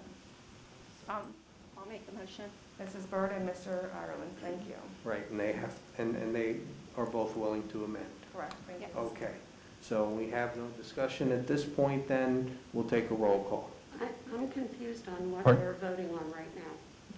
So right now, the vote is for policies 10.1, electronic participation in board meetings, 10.2, public participation in board meetings, 10.4, placement on guide for bus drivers, 10.5, policy crowdfunding. Thank you. You're welcome. Okay, any further discussion? Roll call, please. Ms. Alabarda? Yes. Mrs. Byrd? Yes. Mr. Delabarka? Yes. Mr. Ireland? Yes. Mr. Price? Mr. Price, yes? Mrs. Sullivan? No to 10.2 and yes for the others. Mrs. Solagi? Yes. Mrs. Gilbert Floyd? Yes. And Mr. Castellano? Yes. Okay, we have an updated board calendar. I'll see very quickly if there's anything from New Jersey School Boards. Lou, you'd like to share? I don't want to make a long presentation. Many of you attended last week's County School Boards Association meeting, and we had a good program that evening, and it was very well attended. A principal from North Jersey presented strategies at his high school to help struggling students, and I think many of the ideas we are using around here, and he had some new insights also, and it was a good program. Our next meeting is Wednesday, March 17th, but it will only be for the local presidents of the local school boards in Atlantic County. We're going to try a new format. We're going to try to do some networking that evening amongst the local presidents. And keep an eye out for information regarding the 8th grade dialogue that's going to be filmed and prepared during the next month, and it will be available to all of us to view sometime later in the school year. And thank you very much. Thank you for giving the opportunity for me to speak. Very welcome. Thank you, Lou. Okay, now we're going to go to our public comment on any topic. And I just want to give some guidelines. We have a large crowd, both here in an overflow room and possibly people who want to call in. So, when we have a small number of people, I'll let folks talk over time. And even last week, we had a packed room, and I still let everyone go over time. But I'm going to ask that we all please try to stay to the 3-minute maximum so that everyone who wants to speak can have a chance to. If we hit the point where everyone who wants to speak has had a chance and someone wants to go again, we'd certainly allow that, but we want to make sure that everyone who wants to speak will have the opportunity. So we're going to ask that when you speak, please give us your name and address for the record.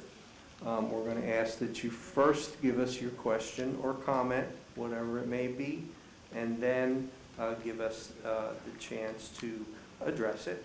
And as always, just a reminder, we cannot discuss personnel or litigation, and it may very well be, in the case of a complex question, we may have to get back to you with the answer if there's a lot to it. So with that, we will take public comment.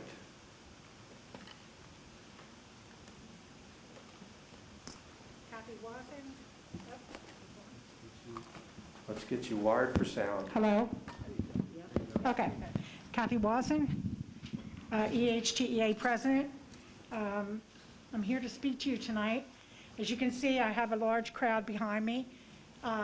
This is not to frighten anybody, but to just make you aware that you sit up there and you represent a lot of children, but you also represent a lot of teachers, support staff, people of Egg Harbor Township School District. So I'm here tonight to thank the superintendent and the board president and board members for any effort that you put forward to get our district to be a vaccination site. As the vaccination plight goes on, it is realistically, at times you have to look at things and be realistic. That probably is not going to happen. But I still think it's a good goal to try to strive, and I'm hoping that the governor will ramp up the vaccines so that the teachers can be the very next group that receives them. The EHTEA is currently holding their own survey, and this is being done to notify myself about how many of our members already have been vaccinated, are getting, or have a date for their second shot, or have their first date, or have no date at all. And I want to bring this data back to the superintendent and the administration to inform them of where our staff is, because I think it's very important when we make certain decisions that we keep in mind that even though we hear all this progress being made, the vaccination part of it is kind of slowly being made. Appointments are very difficult to get, and even though we have these mega sites, members are on the phone or on the computer for hours trying to get an appointment. I was here last month asking for N95 masks for the staff, and Dr. Grisho was correct. We had a long discussion about them, and as an educator, you have to constantly be learning, and so I learned some facts about that. So I agree that for the district to give N95 masks to the staff would be inappropriate. However, I do agree, after having the information given to me, that the NK95 masks are appropriate for the staff. And I have one with me tonight. I wore it while teaching because I wanted to see the effects that it might have on your face for the whole day. And this is what I found out. I found out that they are very tight to your face. So they are much more secure, and they offer you much more protection. Mrs. Lawson, I hate Am I to do over? that to you. Yes, but, Okay. but please do come back up I at the have to second come back up. I round. didn't even get past my first paragraph. If you have more, I'm sorry. We have so many people. But please do come back up after we've made sure everyone's had a chance to go one time. Do we have anyone else first in this room? And then we'll check our overflow room. We'll go to the phones, and then, Mr. Castellano, if you will, we have one email we can handle in between while this is sure, being screened. sure. So just a reminder for the public, we do have EHT public comment available for public comments to be submitted via email. Required to have your name and your address, as well as your public comment that will be read in the public forum and then, addressed here.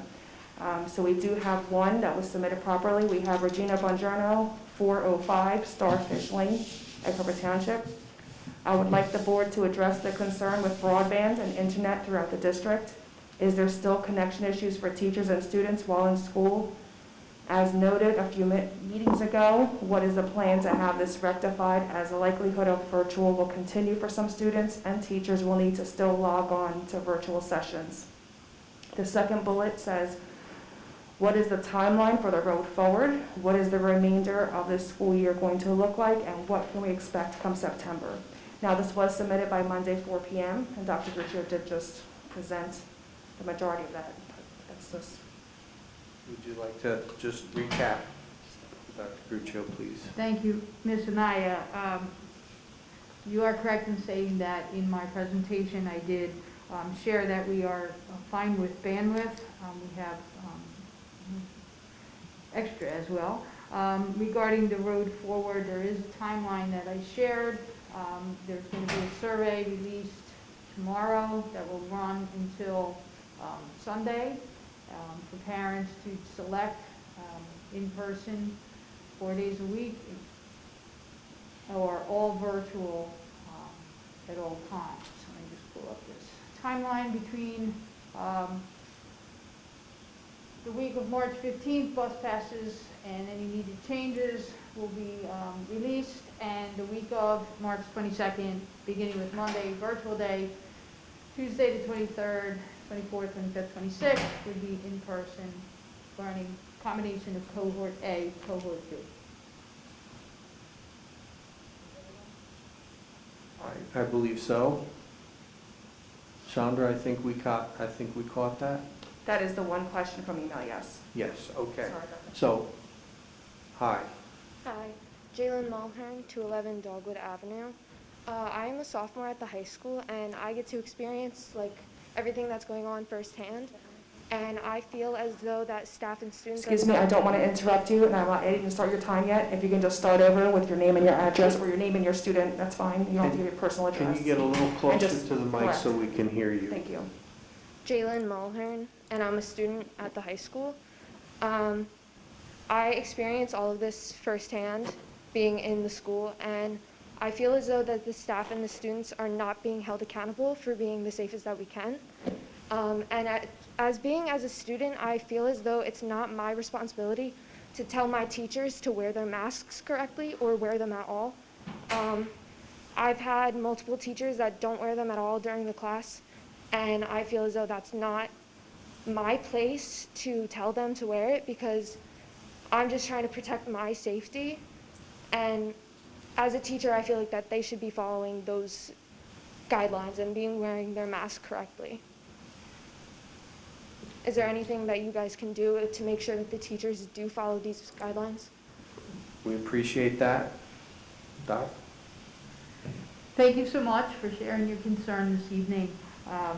I've taken notes, but be assured that we do have communications with our staff and amongst ourselves regarding the requirements for being safe in school. And masks are mandatory for both students and staff and visitors, and I shared that in my presentation tonight as part of our PPE, and it's also part of how we are going to team together as we move forward to assure the health and safety of all. But just so you know, it is a requirement, and I will have discussions further, but I encourage you to share your feelings with a teacher, supervisor, your assistant principal, guidance counselor, and high school principal. You said high school you're from, right? Mm-hmm. And the principal there as well. And I think together, moving forward, we will recognize and respect the fact that keeping everybody safe is very, very important. Thank you. Yes. Thank you very much for coming out. We appreciate it. Do we have anyone else over in the other room? We do. I just Okay. need they're going to have them flowing in until there's no more.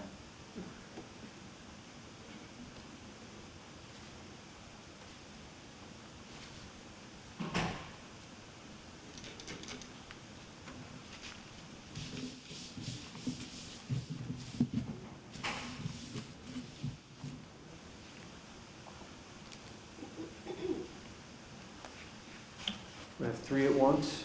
They are from the same household, Okay, one speaker. gotcha. Correct.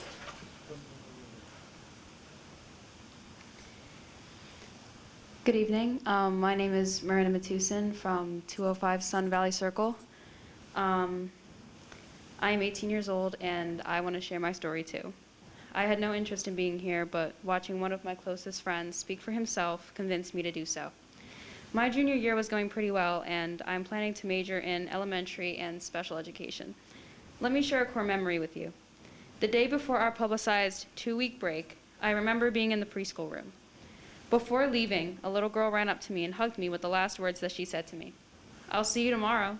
I hugged her back and said the same. How do you tell a toddler you won't see them tomorrow? You don't, so I didn't. I thought the break was cool at first, but then it got extended and it put a seed of doubt in my head. I knew we weren't going back. I still think about that little girl and the flower that she gave me before we left. I kept it for so long afterwards. They said things would be okay our senior year. I don't know why I believed it. First days of school were behind a screen. It was fine at first. I liked the solitude. I mean, I'm not the type for big crowds. When they shut down in person for the second time, tears streamed down my face as my teacher told us this. From that point on, the solitude turned into isolation. I mean, I spent my 18th birthday alone, not with my closest friends like I had planned. My depression has skyrocketed more this year than any point in my life. I'm overwhelmed, stressed, and all the more irritable.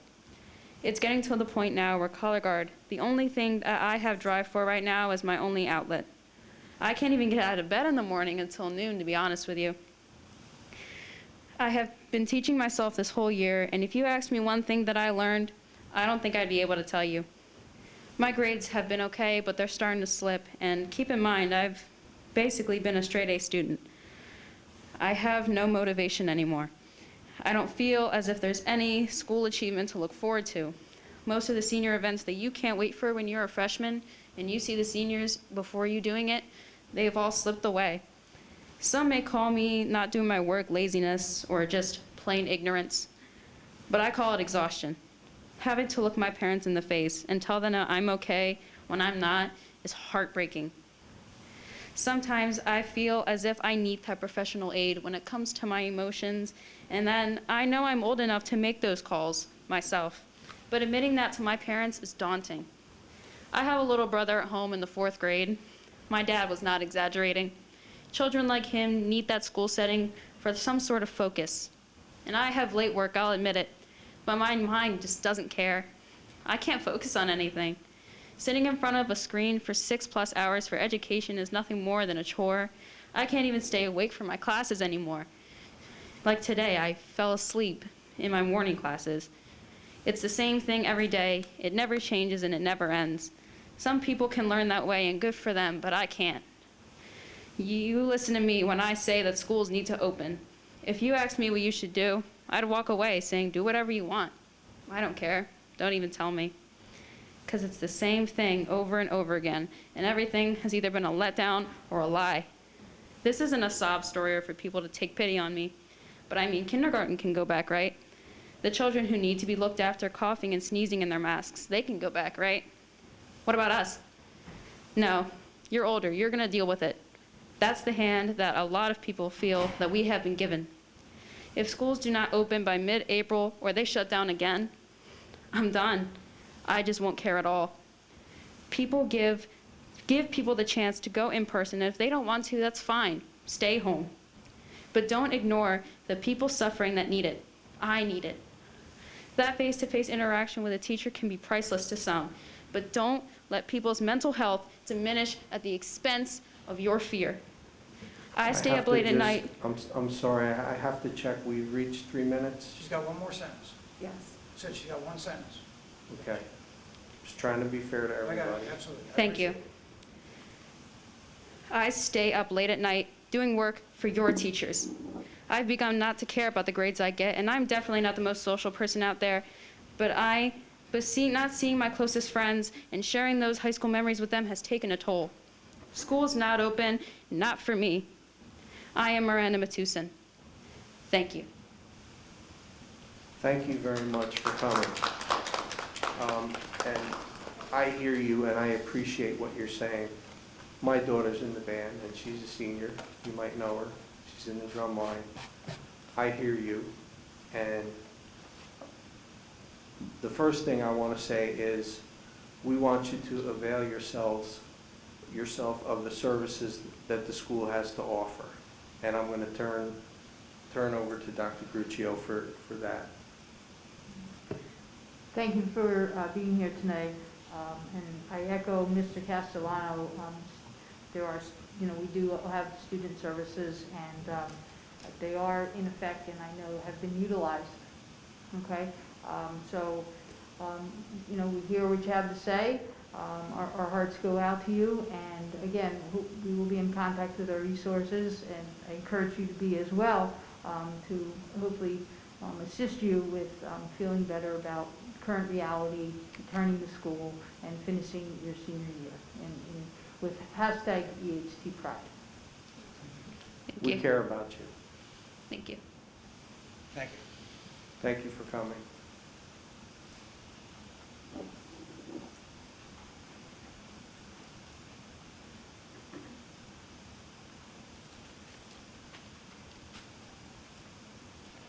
We do have another in queue in the overflow room, and for those who would like to call in, we do have a queuing system now, and you will become first come, first served in line in our queuing system, so you don't have to wait necessarily, you just may wait on hold.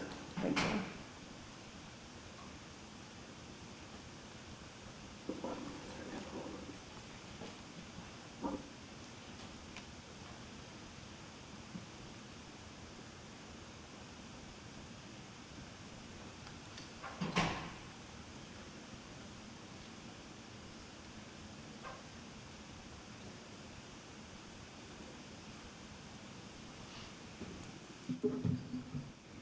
Good evening. Liz Butcher, 327 Sea Pine Drive. I prepared a statement ahead of time knowing I would remember everything.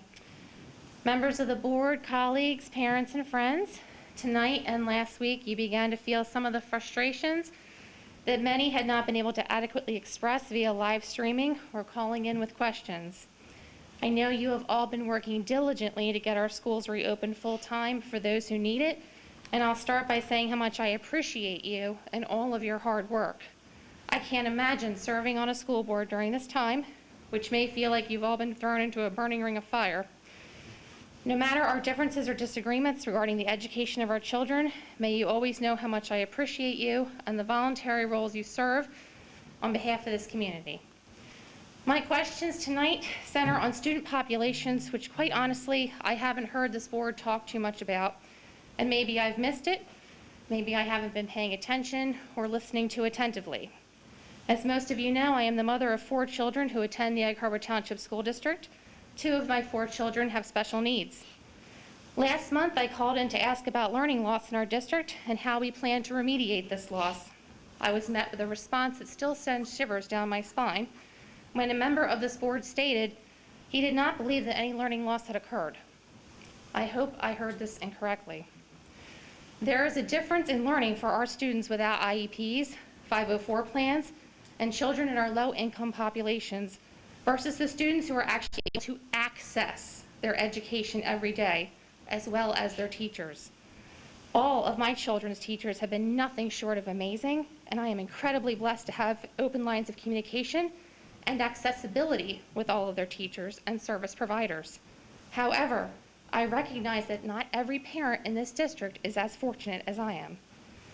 For the kindergarten student with dyslexia, whom this district may not recognize or intervene, to the 3rd grader with attention deficit hyperactivity disorder, who cannot sit still in their chair or pay attention to a computer, to the children with post-concussion syndrome who get headaches daily, to the child with vision problems who cannot see the font on their computer screen, to the utterly exhausted parents of children with disabilities who are now playing the role of education support professionals, special ed teachers, behavior analysts, and reading specialists in their home, redirecting their children's behaviors every 1 to 2 minutes.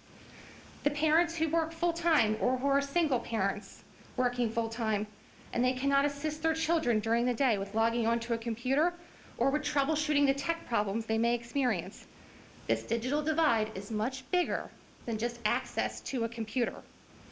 To the children whose parents are struggling with depression or addiction and who we haven't heard or seen since last March, these are the people I am here for tonight. I have a list of questions that I have prepared in no certain order, and after tonight's meeting, I will email them to you because I'm quite certain you're not going to be able to answer all of them tonight. In no particular order. So we have run out Okay. of time, and so it kind of is logical then. Perfect. If you would mail them in, and we will get answers for you. Okay, great. Thank you. We appreciate you coming out, and I hear what you're saying. And we Thank you hear so much. Thank you. I have a question about that. Can I ask a question real Could quickly, we- Mr. President? I know it's not a comment. It's board. It's not a comment. I just want to make sure that when those questions are emailed, that all board members get it. Is that okay? Sure. Thank you.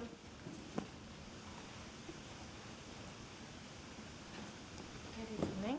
Hi, my name's Elizabeth McBain, 115 Stillmanville Road.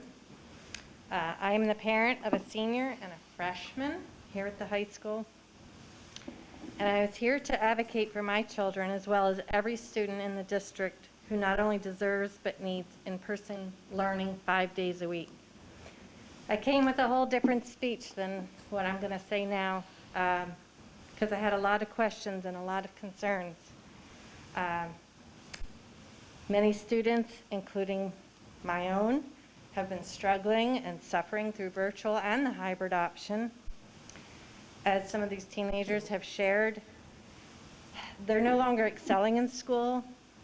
Their once good grades are dropping. They're sitting on their phones during virtual classes. They're logging into class and going back to bed.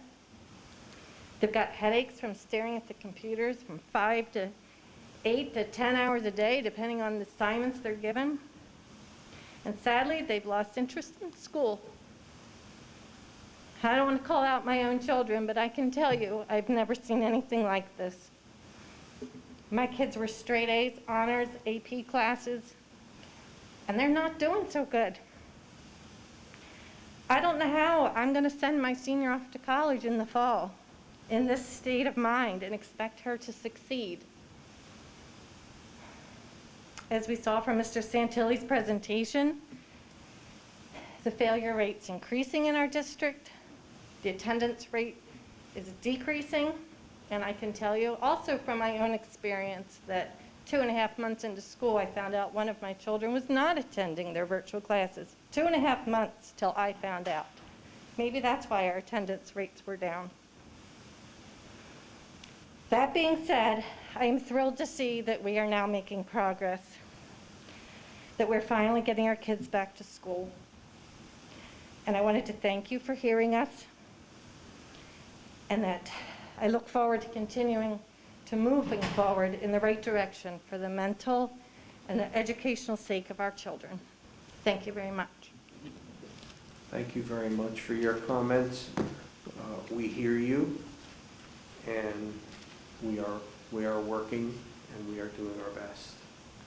We appreciate you. Thank you.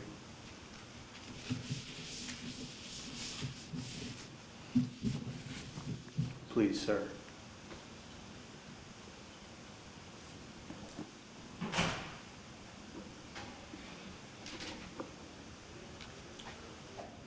Good evening, ladies and gentlemen of the board. My name is Nate Schaefer, and I reside at 3344 Barkintown Road.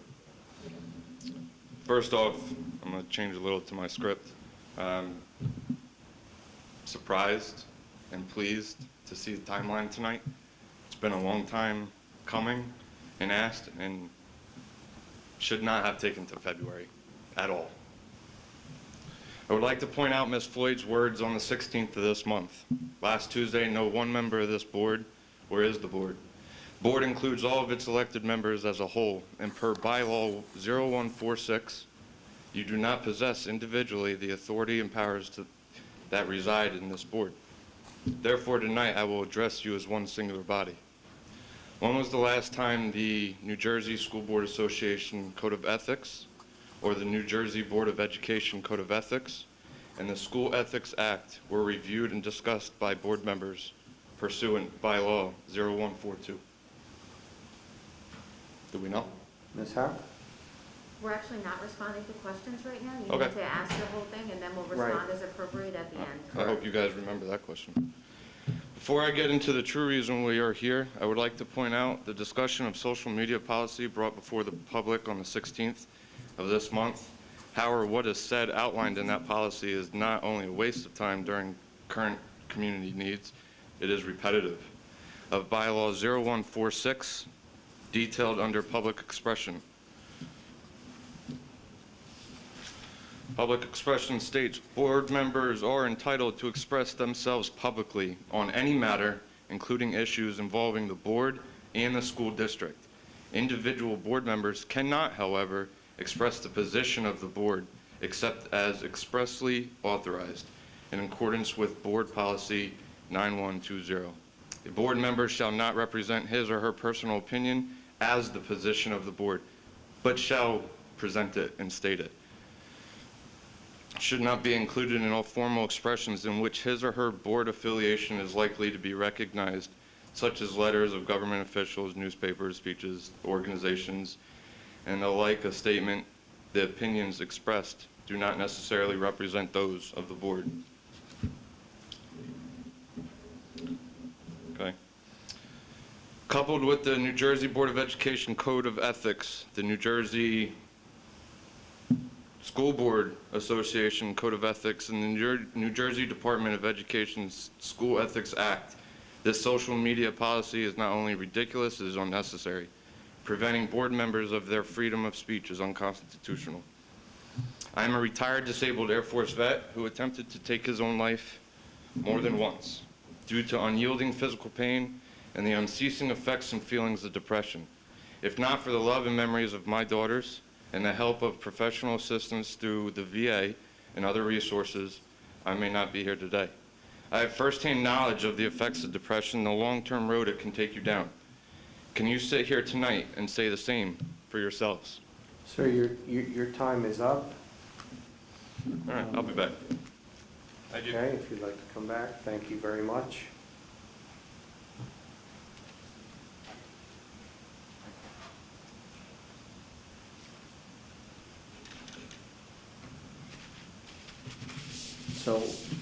So where are we in terms of room capacity, and do we have anyone else? There is somebody in queue right there. We haven't come in, Mr. Castellano. Okay, beautiful.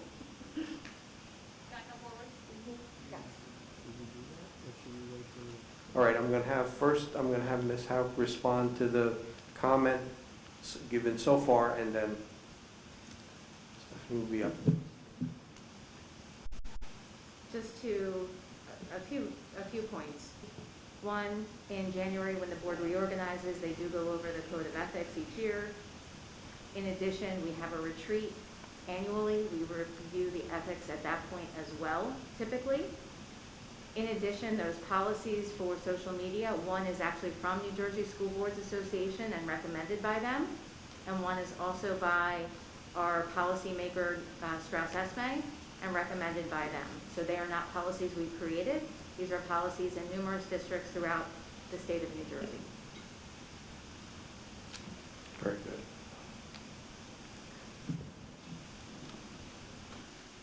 Can I start? Okay. Good evening. Stephanie Pedrick, 10 Copper Ridge Circle. I am here tonight wearing a mask that bears Ruth Bader Ginsburg's silhouette and one of her famous quotes, which states, "Speak your mind, even if your voice shakes." As an attorney, I am used to speaking publicly, and it is not often that my voice shakes.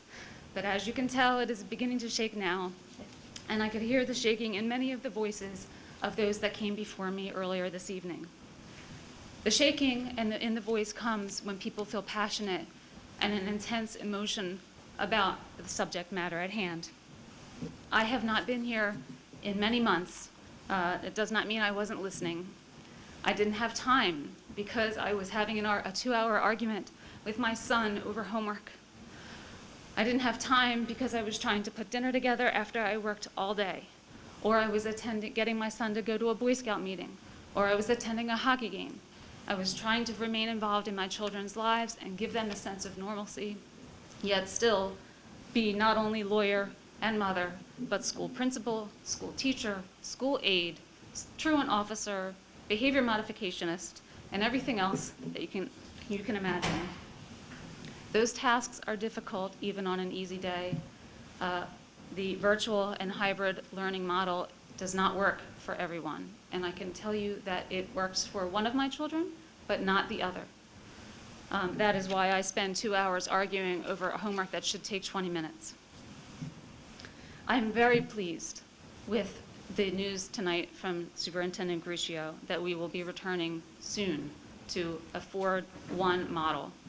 I look forward to the discussion on April 12th, where we will discuss the next phase, which I certainly hope includes full day, 5 days, in-person learning. I do question why we are not at full day now when the students are already there, and I would like a response to that inquiry. I do want to thank all of the comments before me this evening because I think that they echoed what's in my heart. I'm not going to repeat all of that, but to say that the students are not experiencing a learning gap or a learning decline is simply false. I have a child who last year in 2nd grade was doing okay. He is now lagging behind in his reading level. He's worse now than he was last year. He sits and he cries every morning and argues with me as to why he has to go to school. And I have to have that argument every single morning because he hates school. He hates it. And school is something that is supposed to bring children joy. It's not. And I beg of you to continue forward with some change that will benefit the students in our district. Thank you. We thank you for being here, for your comments, your question. We did cover this, but I'm going to have Dr. Gruccio address the question on where we are on the full day as of right now in this current plan.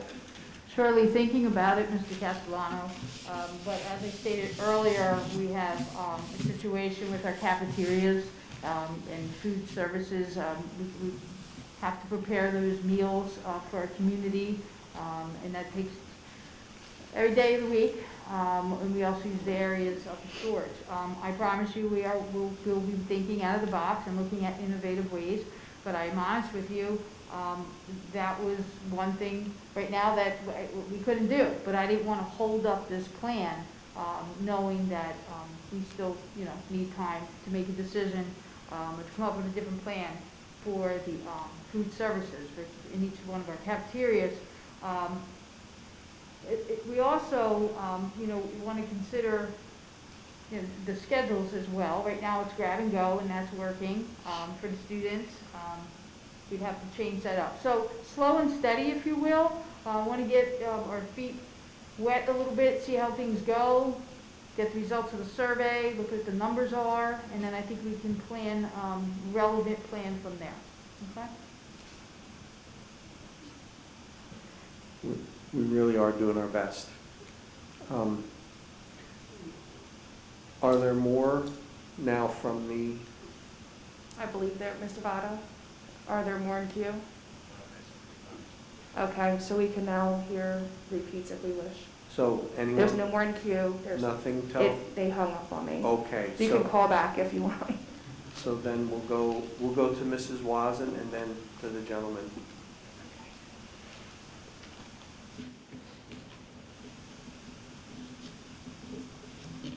I really forget where I was, but anyway, I will stress that I do want Masks. thank you.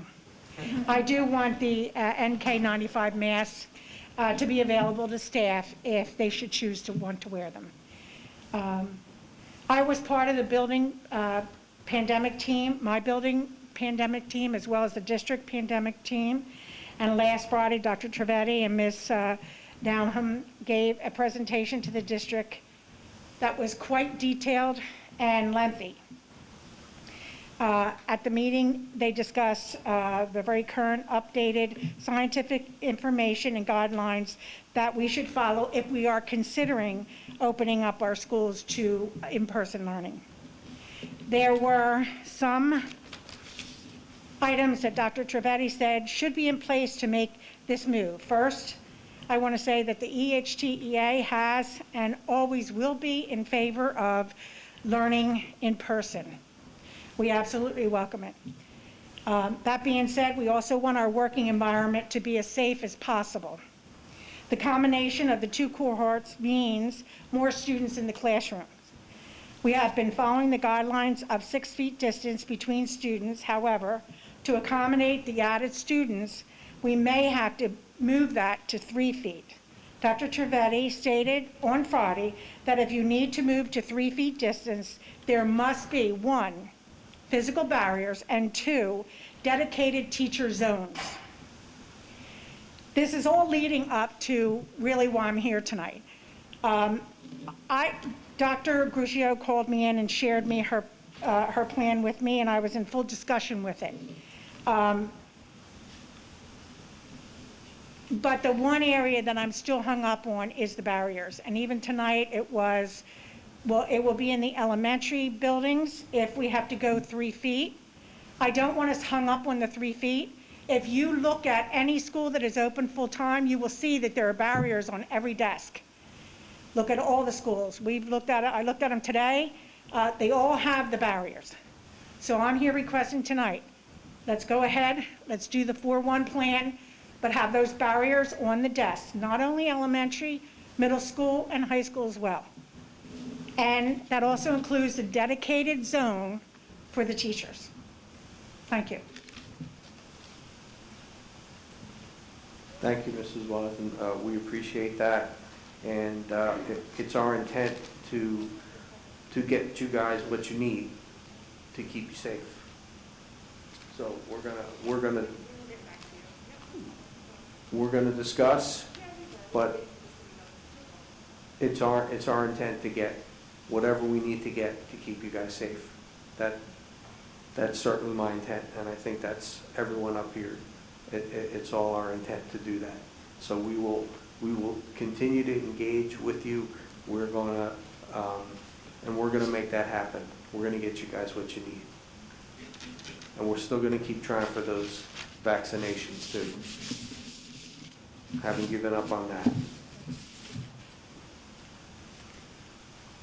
Doc, anything? Yeah, and I absolutely agree, and Mrs. Lozanen knows that, we communicate weekly and even in between if needed, and, we're always working together to meet the needs of the staff, and as the staff trying to work together to meet the needs of our students. So, all one big team. Thank you. So we're going to double back then. Was there someone on the phone? So Ms. Lefke called back from the that's right. first call and the first public comment. Yes. We do have a gentleman to repeat, and we do have somebody who walked in to make another public comment. So you tell me which order, Mr. Castellano. Okay, I think we have to go call first because they called first time. You got it. Then gentleman, red shirt next, and You got it. and the green shirt will be after that. Try to keep it all as fair as we can. Oh, can I go now? You're next. Oh. You're next, right after that. Okay, you are now live streaming. Please state your name and address. Nicole Lefke, 7111 Tremont Avenue. Go ahead with your public comment. I'm curious to know how the 4-day in-school environment, what that would look like. I understand that there may be additional PPE, but given the fact that the classrooms are fixed size, what would it look like in terms of the number of children per classroom on average and still maintaining 6 feet in distance? Thank you. Thanks. Okay, so some of that was covered, but I'm going to ask Dr. Gruccio to go ahead and run through that again. So I think what I heard, what is a school day looks like within the 4-day cohort combo. Is that what I heard? Somebody And- clarify? The average number of students in the Miller School. Class sizes in Miller. Yes. The question was, what does a 4-day school day look like, especially the number of students per class with maintaining social distance, specifically in the lab? Okay, well, the first thing I would encourage, to even learn more, give us a call tomorrow. I'd be glad to sit through everything. But with that said, and that offer is out there, a typical day looks like what it looks like now in terms of schedule and arrival time for particular schools. What does a typical classroom look like? A classroom is going to be measured and set up with the desk being 6 feet apart to the best of our ability. We have collected data from each school regarding furnitures and what it looks like setting things up social distance-wise. But that's just a model for us and an idea. What's going to determine the exact numbers is going to be the results of that survey. So we will put some descriptors to assist parents because I'm sure this could be a determining factor. What does that classroom look like? So it's a good question. That'll help us build a survey, or at least put out some communications to parents and better help them make their decision. But we are going to do our best to adhere to the 6-foot social distancing, and we start there. And then based on the numbers, if they grow, it could be a little closer in certain areas, but we will also make sure that we have all those resources of protective equipment for our teachers and for our students. Okay. Very good. Thank you, Dr. Crucio. Yes, sir. Yes. Hello, my name is Ron. Come on up so we can hear you. Give us Could you just state your name and address in the microphone, please? All right. Teron Oglesby, 5012 Tremont Avenue in Egg Harbor Township. And I just want to say that whatever y'all are planning, us as seniors, I know a couple of my other friends spoke today about it. We just pray that y'all do try your best to, of course, thankful for what y'all doing already, and that we definitely appreciate if y'all do, follow what we ask, because honestly, virtual schooling has been hard on myself personally, depression-wise and, mentally-wise. So whatever y'all can do for us, we appreciate. And, just like everybody is asking for, we're just asking to go back to a normal, school days. And as a senior, we kind of missed out on almost everything already. But I just hope that whatever y'all can do, we do it safely, and we just want to thank you for, trying your best, and, we pray that we can do better. Thank you. Thank you very much. It's very much appreciated. I do have a call on the line, and we also have a gentleman who wants to speak. Yes, I think the gentleman would be next, trying to keep it all fair here.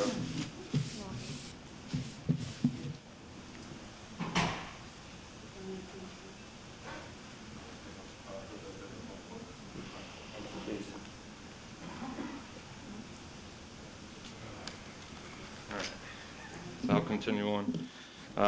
With depression as an adult, it is hard to express my troubles and seek help, and yet this board not only had a student publicly address his depression during this time, it was dismissed with repetitive comments that are made to every other adult or student's public comment.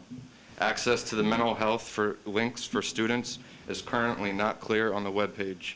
It should have bold blinking letters for these kids who can't open up to their parents in fear of being attacked, in fear of embarrassment.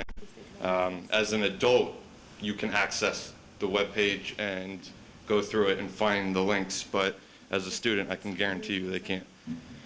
The community has repetitively, or the committee has been, has been repetitively fed we're listening. We did hear you. We do hear you. We hear the community, students are learning, but are you actually paying attention to anyone's needs, physically or emotionally?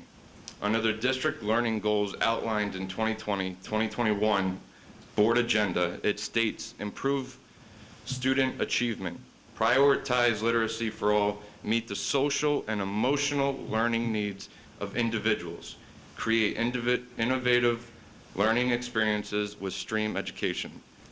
This was failed. And it's clear with the huge influx in failure, grades, and depression that was shown tonight.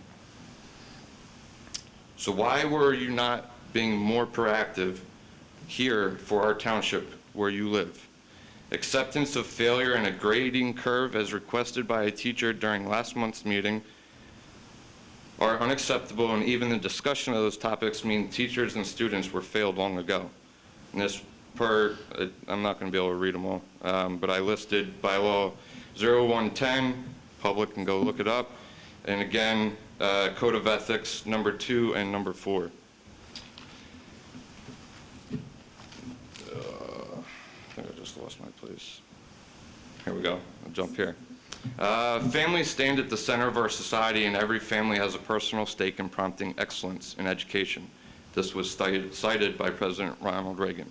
How large is your stake in the excellence of our district's education? The past few months seems to show. An investment in knowledge pays the best interest, Benjamin Franklin.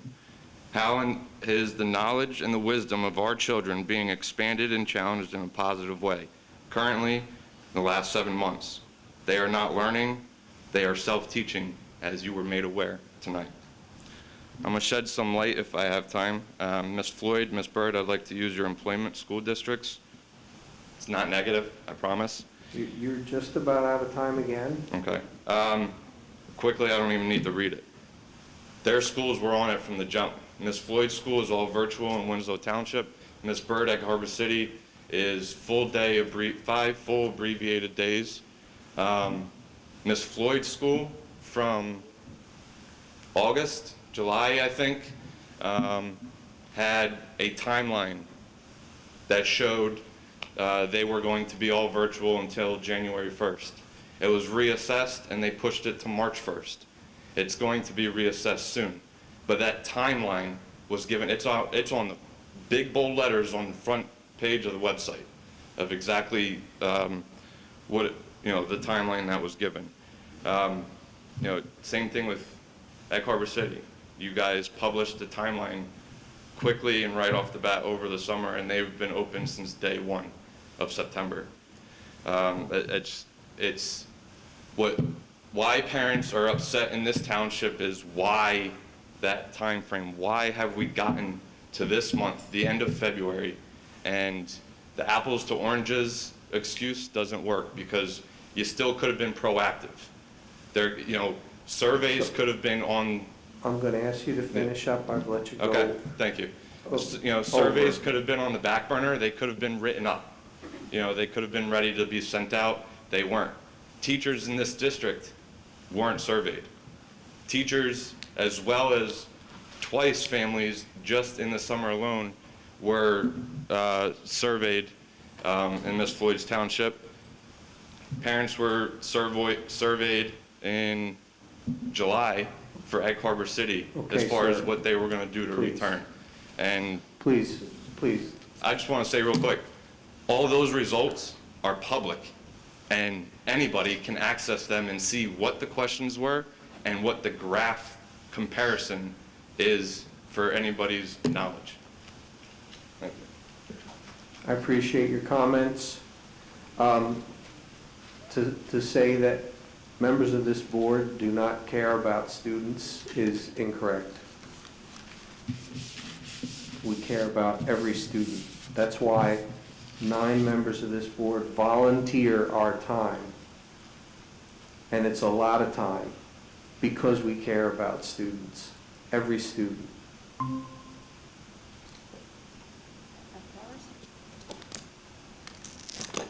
You are now live streaming. Please state your name and address for the record.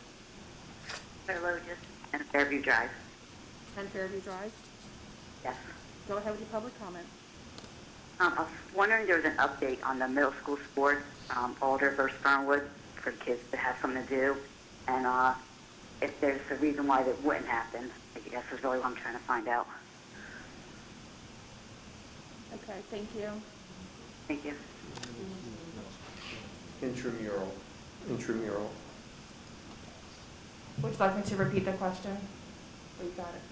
Okay. there was a request for an update on intramural sports at the middle school level. I believe at the last meeting, there was a discussion between maybe Older and Fernwood to possibly have games against each other, if not all of the districts in the middle school basketball county league or cross country or whatever we're talking about, we're going to play each other. I do not have an update on middle school sports. I don't know if Mr. Santilli does, but I know Mr. Pellegrino is working on it with his colleagues in the county, and we can ask for that update tomorrow. Mr. Santilli? What I would add is that it's certainly something that's under, in discussion. There's no final decision that's been made yet, but we are certainly still open to exploration in terms of whether we would do intramural, where students can play against one another, or also still seeing what the rest of the communities around us are going to be doing. And I anticipate that if everybody else is starting to look at the road forward, there is possibly an opportunity for interscholastic competition to occur, but that will have to be determined in the next few weeks. And I think you make a good point when you say the road forward, because everyone has put their tires on the road forward with the last couple of weeks, and I expect athletics to do the same. So we will update you when we get information. Thank you. Another one? Yep. You are now live streaming. Please state your name and address. Catherine Contreras, 29, Cambridge Townhouse Site. I'm sorry, can you repeat that one more time? Catherine Contreras, 29, Cambridge Townhouse Site. Go ahead with your public comment. My question was really more because my son has now joined pre-K and EHT, and my question is, how does the virtual learning work for them if the teacher is not available at all times to meet? Your child is where? You said pre-K? Yes, he is now part of the pre-K program, and the teacher is sometimes able to meet with him, but sometimes is not. So I wanted to know if they had a plan once they, initiated the pre-K learning, if there was going to be a plan for those kids that were not going to go straight hybrid. Okay. Thank you. If you can repeat, Sanaya. So she has a virtual student who's in the pre-K program, and the teacher is able to meet with her child sometimes, but not able to meet at other times. What is the problem for what is the plan for the pre-K students that are going to remain virtual? We want to reach out. I want more specifics in regards to I that. do have her phone number for you to Yeah, reach out we're going to tomorrow. need more specifics, and we will definitely reach out first thing in the morning, or whatever's convenient, We'll for get her. an answer for that. I have another one. Okay, good. Ready? You are now live streaming. Please state your name and address. Yes. My name is Sandra Stevens, Sandra Stevens, go ahead with your address, please. 4732 West Avenue. Go ahead with your public comment. My public comment is that being a para at the Davenport Elementary School in the LRC classroom and following the students from special to special, I have a couple questions. One is with going forward, being 4 days in and 1 day virtual, are we going to allow those students to have the specials in the actual special classroom? And this is a concern I have, only because if the students are virtually in or actually live in the building, if they have computers, there's no computers for them to do anything on. And then also, for Monday, if it's a virtual day, are we going to allow special teachers to teach on Monday? Because right now, at the elementary level, specials are not teaching.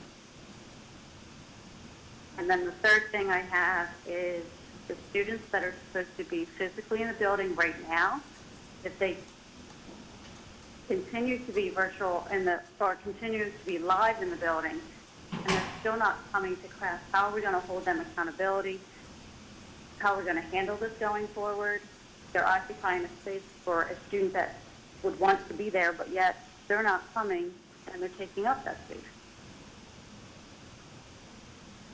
So I'm just concerned, in regards to going forward how we can hold accountability for the students that are not showing, and doing specials in the actual specials classrooms, so that the activity can actually be done. Thank you. Thank you. Did you capture all that? Go ahead and repeat, Chandra. I have some. Para at Davenport in the LRC program is following students from room to room doing specials. And the question is, for the 4-day program, are they going to allow the students in the elementary level to have specials in their actual special classroom? The second part of that question is, the special teachers on Monday at the elementary level are currently not teaching. Will they be able to teach on Mondays? The third section is physically. The students who are supposed to be physically in the building aren't showing up, and they'll be holding a seat for those who may want to be there. So how is that going to be handled, and how will those students be held accountable?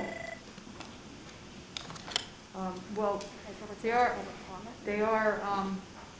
good questions. You know, we are going to address them. Mr. Santilli can speak to some of them, but it's definitely a building concern, and you know, I would encourage discussions with teachers, supervisors, principals in buildings, because each building is a little different, as you know.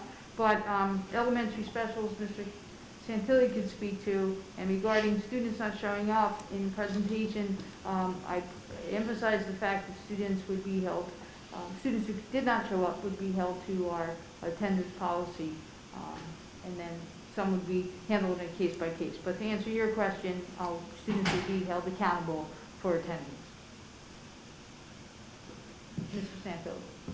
So in terms of specials, I think a lot of that's going to be impacted on the survey results. So of course we would want to try to make sure that we can address specials in the classrooms like we normally would. Our whole intent with all of this road forward is to try to get back to some sense of normalcy to the best of our ability, but doing it in a healthy and safe way.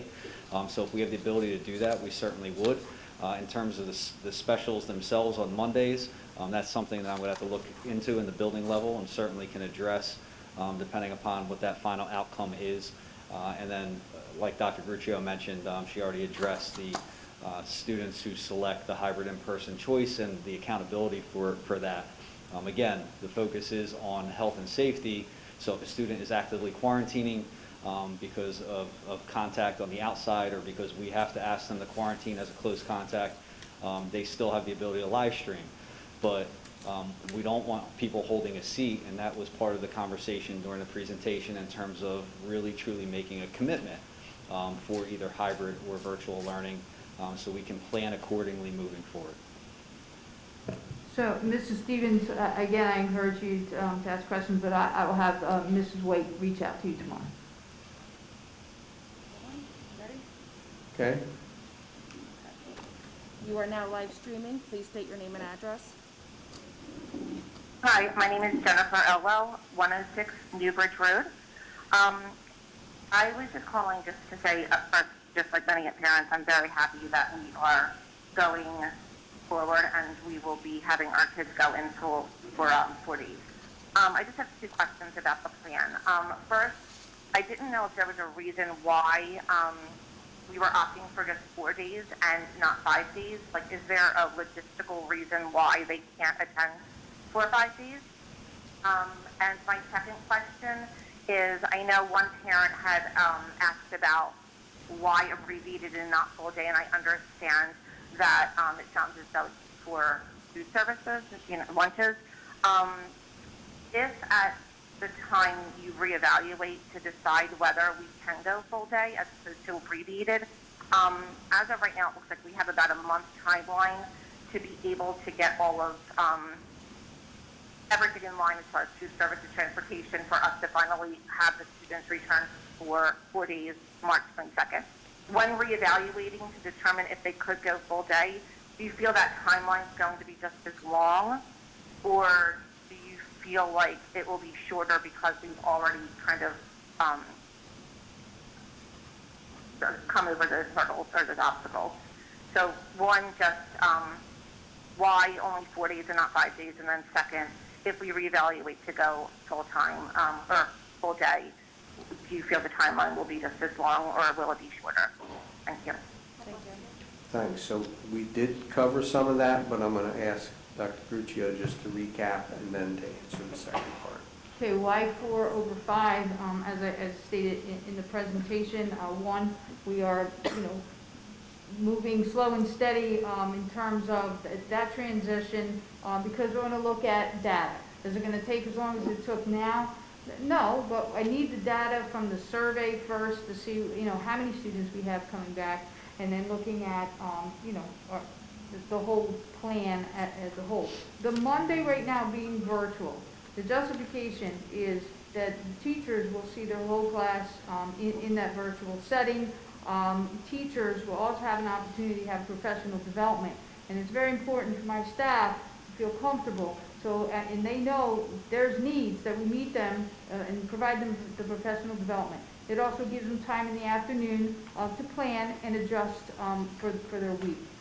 We are looking forward, and I promised you, whether folks are on spring break or not, that my staff and I will be brainstorming and looking at ways. But again, I need to get the data, I need to see the bodies in school and how things function before we can go to that next step. I highlighted those factors that we have to consider and that we have considered to get to this point. But I also, just let everybody know that factors can change each and every day. Our current reality can be affected each and every day. But right now, the factors that we reviewed, we're confident that, we can move on the road forward and beginning with that 4-1 model. Very good. Thank you. Do we have any more callers? There are no more callers in queue. We are waiting to see if there's anybody else in public comment. Okay. We have the number we can display in the meantime. All right. Oh, there's somebody here. He's raising his hand. I did not realize. I'm sorry. Go ahead. My name is Andrew Hirsch. I live at 305 Island Lane. I had a pretty long speech prepared. I feel I don't need to give it. I'm very appreciative that we're opening 4 days a week. Just briefly, my background. I'm a local physician. I think I can add some perspective. My work brings me into the ICU, the ER, and the COVID ward, really on a daily basis. My specialty is urology. And we lost basically the whole first half of this year. We lost any elective surgery. We were basically shut down. And in terms of, we filled out paperwork at the hospitals in terms of what we were willing to do. And I volunteered to work outside my specialty in any way needed during the crisis. And I saw this crisis unfold firsthand. I work closely or friendly with and speak to Dr. Trivedi, I know, who gave a presentation the other day.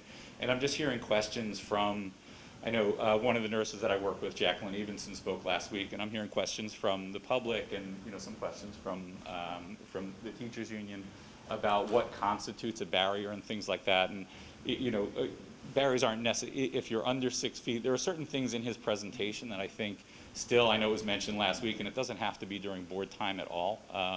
But I'm just wondering if I could represent the idea, maybe he could speak virtually some way to the town, or speak virtually some way to parents, that parents and more additional union members can hear it. Obviously, you've all heard it. It would be a waste of your time to put you through it more times than this.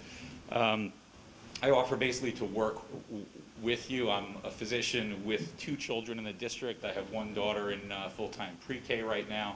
She's going in full-time. She's taking the bus every day. I have another daughter in 6th grade who's hybrid, and I'm probably going to wake her up. She's going to be real tired tomorrow. She's going to be ecstatic when I tell her they're going back 4 days. I really can't wait to tell her this.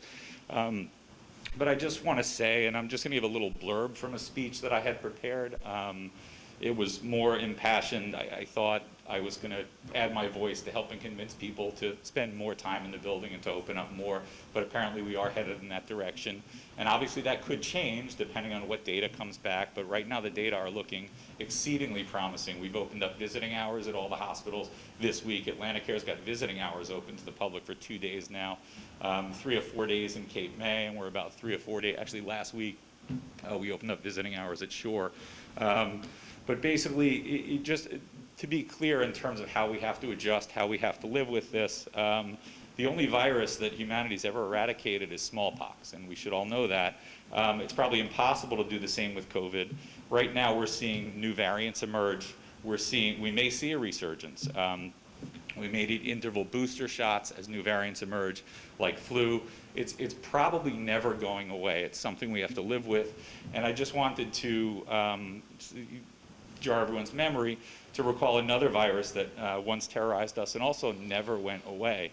In the 1980s, we had groups of emaciated people all over our cities, some with Kaposi's sarcoma on their skin. People avoided them. Subway benches would clear. Doctors refused to treat them. That was HIV. Initially, it meant death. Aggressive research and drug development changed all that. HIV became a treatable illness that most survive, albeit with continued tragedies, and we still see tragedies with this virus. But we learned how to mitigate the spread. The world was skeptical, and then if we all recall, in 1991, Magic Johnson announced that he had HIV and that he wanted to continue to play ball. The NBA and the referees worried about incidental contact. Was there virus in sweat? What are the risks if he falls in the court? If there was some bleeding, what were they going to do? We all know the story. Magic played. The entire country became a better place overnight. So far, we've got, I think, 1.3 million people statewide vaccinated. That seems like a very low number because we have 8.8 million people in the state. It's actually 6.6 million adults. My time's up. Yeah. All right. Well, basically, I just wanted to, may I finish? Okay. But basically what I wanted to say is cases in our area dropping rapidly, down 30 to 40%. Compared to HIV right now, COVID is our HIV. Our children are Magic Johnson. School is their ball game. They need to play, and there needs to be a safe way for them to get back to play. The town needs them to play, and like Magic, I think hindsight is going to prove that the entire country actually needs the kids back and playing. So thank you very much for at least getting to the 4 days. Looking forward to more. Thank you very much.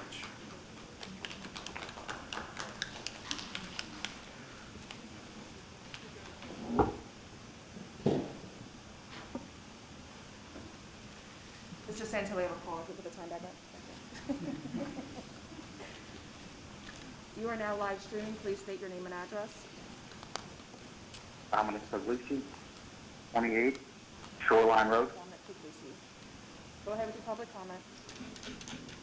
Sure, I just wanted to express, like many other parents, seem to tonight questions or concerns over the 4 abbreviated days as opposed to full days.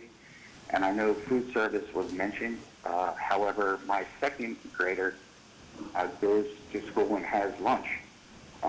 So in cases like that, why would a full day not be applicable or available? Thank you. The full day. I think one of the aspects to the full day and the lunch too that we heard last week in that meeting was that eating, that's the most dangerous time because all the masks are off. But that's one of many factors. But Doc, I think just overall his question was why not the full day? And now his son does not eat. The logistics of his son currently comes hybrid and does eat in school, so how would that change? Like, how does that impact when you say you can't do it because of food service, when he's actively eating now? Well, we have K-12, pre-K to 12, so there's different buildings and different levels that are holding us up right now. So we are, I promise, we are looking into it as we move forward. But again, I didn't want that factor to hold us up in moving forward with the plan. Steve, you have something to say? So the other thing too is that small group instruction is something to consider, schedules across the pre-K to 12 range, as well as professional development, all things that we want to continue to support. And I think that this is the first transition to the road forward, and I think that we never stop planning. That's been the case since last March. It's been almost a year now, and we'll continue to stay ahead of it. And when we get to spring break, and, you know, we'll be ready to see where we are and if we can continue to do more. Thank you, Mr. Santilli. I believe Ms. Anaya had a comment, but she's multitasking right now. Ms. Anaya, you had a comment because you oversee the food services department. Yeah, I was just going to make a comment. The current students eating now are the half of the half, meaning 60% of our students are saying they're coming live. With AB days, that's about 30-35% of our population. Our gymnasiums and cafeteria areas have been set up for K-5 buildings to eat in the cafetorium. So when the population is that low, not a big deal. When you do double the population and then you want to have full day, that takes away from the department's prep time for those 14,000 meals we have to get out weekly. So combined with the space to prep, the increased population, middle school and high school are currently doing grab and go, and there's no space to prep the food and serve the high population at this time. We are looking to come up with something, but as Dr. Gruccio mentioned, without holding up the entire plan just for food service, we're sticking with the abbreviated day for now.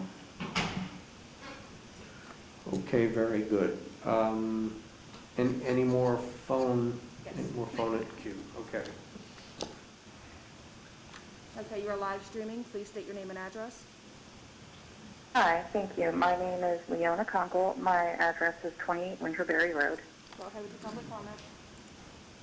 Okay, first I would like to thank the school board and the administration for the work they've done. There's been a lot of talk about obviously reopening the schools to more public instruction, and that is very important. I am concerned that many of the people who are arguing for this, advocating for this, do not understand how difficult it is to put together all the moving pieces like you are. Obviously, you guys know that the school board is volunteering, but I know that it is a big job, and I appreciate that. I wanted to applaud the high school girl who called and who stood up to express her concern about her teachers not always wearing masks. I can't imagine doing that when I was in high school. So I do hope that is taken seriously. I know you won't comment on that any further here. I also would like to thank the other young lady for speaking out about her isolation and depression. Let me tell you that as adults, it is very hard to reach out. So just because you're, in high school, you're struggling with things that adults much older than you struggle with. So please reach out to whoever, and I hope the board and the administration will give out those resources a little more clearly for you to access, for all students to access, because that's certainly something that we are all struggling with right now. I wanted to I did have a couple of questions about the road back. So with the new school schedule with all the hybrid students going back, would that end up being about regular class size in a room? And that it sounds like you're just going to deal with that by removing extraneous furniture and spacing them out a little bit. And then I also am concerned about how virtual-only students will fare, because I know that it is difficult for the virtual students on the hybrid days because they cannot hear the teacher as well. My daughter's in kindergarten, and her teacher does a wonderful job, but it is a little harder for her to hear on, Tuesday through Friday. And I was also curious how many virtual students there are left, because I'm concerned my daughter is going to be the only virtual student in her kindergarten classroom. And she will be fine academically, but I know that won't be the case for all virtual students. So I wanted to check on how well that will end up working for them. Thank you. Thank you. Okay. Okay, regarding numbers in the classroom, I spoke to that before, really looking at the data from the survey that we put out. You know, every classroom is of different sizes in different schools, so it's case by case, and it depends on the school and the classroom and the number that we have of students. Regarding virtual learning, the virtual learners will participate in asynchronous teaching and learning. It'd be similar to the way it is now, using the Google platform and the resources that have been used by teachers. How many virtual students we have left, we do not know. Again, that depends on the survey data, which we will share the results and to let folks know, particularly teacher rosters and bus rosters are very, very important. Now, Mr. Santilli's been part of the teaching and learning guide that we have. He and a couple of supervisors put that together, and if I didn't cover anything, let me know. I didn't cover everything. No, I think you have it all covered, and it continues to be revised. So as we make this transition, we'll make revisions. Matter of fact, we're already planning, and sometimes, you know, during board meetings, I'm receiving text messages of ideas that are already coming through, and you know, so it's happening, you know, all day long, 24 hours a day. So we'll continue to revise. We want to make sure that we're not only supporting the staff, but you know, most importantly, making sure we're providing opportunities for our students to continue to connect with us, especially through small group instruction. Focus on students that we're identifying, because we're already pulling the data, of course, for students that we'd be identifying for RTI, for Tier 1, 2, and 3, and so on. Very good. All set? Your meeting. You can now display the number if you want, see if there's anybody else who wants to call in, but I have no callers in queue. I'm not sure if there's any members of the public. Yeah. I think as we're approaching the 10 o'clock hour, I think we're going to close out public comment there.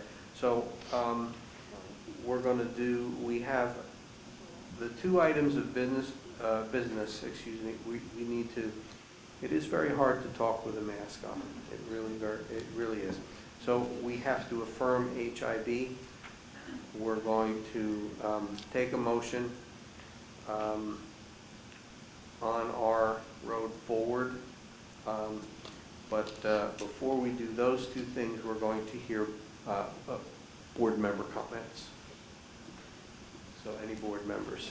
If you can put the board members up, Mr. Santilli. Perfect, thank you. Mrs. Sloggy. Yes. Dr. Bruscio, I'd like to thank you and your team for working all weekend over this plan.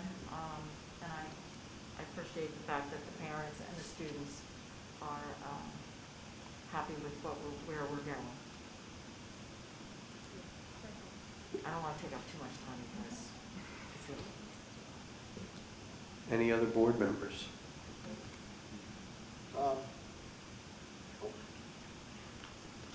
Ms. Alabar? All right, I can't turn around anymore. My road is going.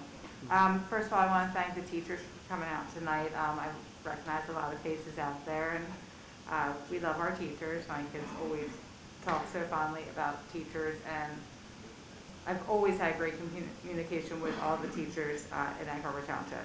And I also want to thank the cafeteria workers that were outside in the rain, helping to serve the families food for the week.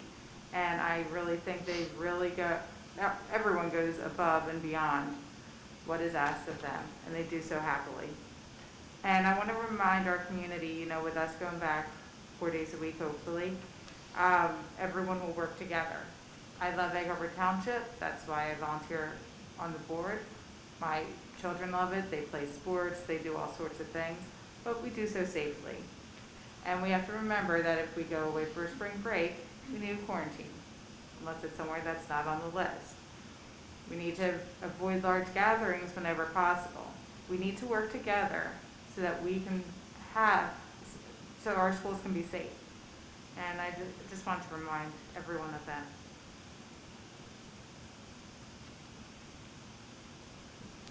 Thank you. Mr. Price. Thank you, Mr. President. I'll be brief. I know it's been a long night, and I too appreciate everybody coming out, phone calls, and the letters, and I think it helped, and I think that we've come together, and we're going to make progress. We're moving forward, and we're going to get the schools open again safely, and we have a time frame. So I'm happy, and again, I want to thank everybody for coming out tonight. And we'll see everybody next week for the budget. Okay, that's all from me. Thank you. Mrs. Bird. So brevity is not my strength, so sorry, everyone. I have a couple comments, questions. The barriers, I know it's been brought up endlessly, and we have done a lot of research, and we've heard a lot from a lot of experts and things. But I do question why we are just looking to supply barriers for elementary students. It is just one more layer of protection that we can use with our masks. So I'm still waiting on a cost, or how much it will cost us. I would like to understand better the reasoning of why just elementary. My second question, comment is food service seems to be one of our big encumbrances to opening full day. So it sounds like it was kind of a space issue, a bodies issue, and a mask removal issue combination. So can we look into renting tents that are heated to give us more space, asking for volunteers to come to assist in the meal distribution, looking over the students who are eating? That would allow time for prep for teachers so that that time period is covered. And if so, can we move up our timeline a little bit? And my third comment is to thank everyone who has called in, has criticized, has praised, all of those things, because while it's not fun to hear that we may not be ethical, or that we don't have ethics, or that we don't care about kids, it's actually pretty awful. That's what we do. We're up here to tape that. So I want to assure you, if you feel that way, nothing could be further from the truth. We worry not just about our own children up here, we're worrying about everyone else's too, and that is a great burden to bear. Most importantly, I want to thank everyone who came up and shared their struggles with mental health.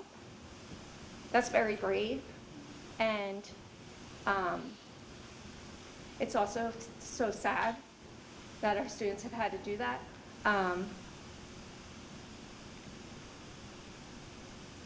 So I pray that every day we get closer to being back to a normal, healthy, productive school district. That's what we all want.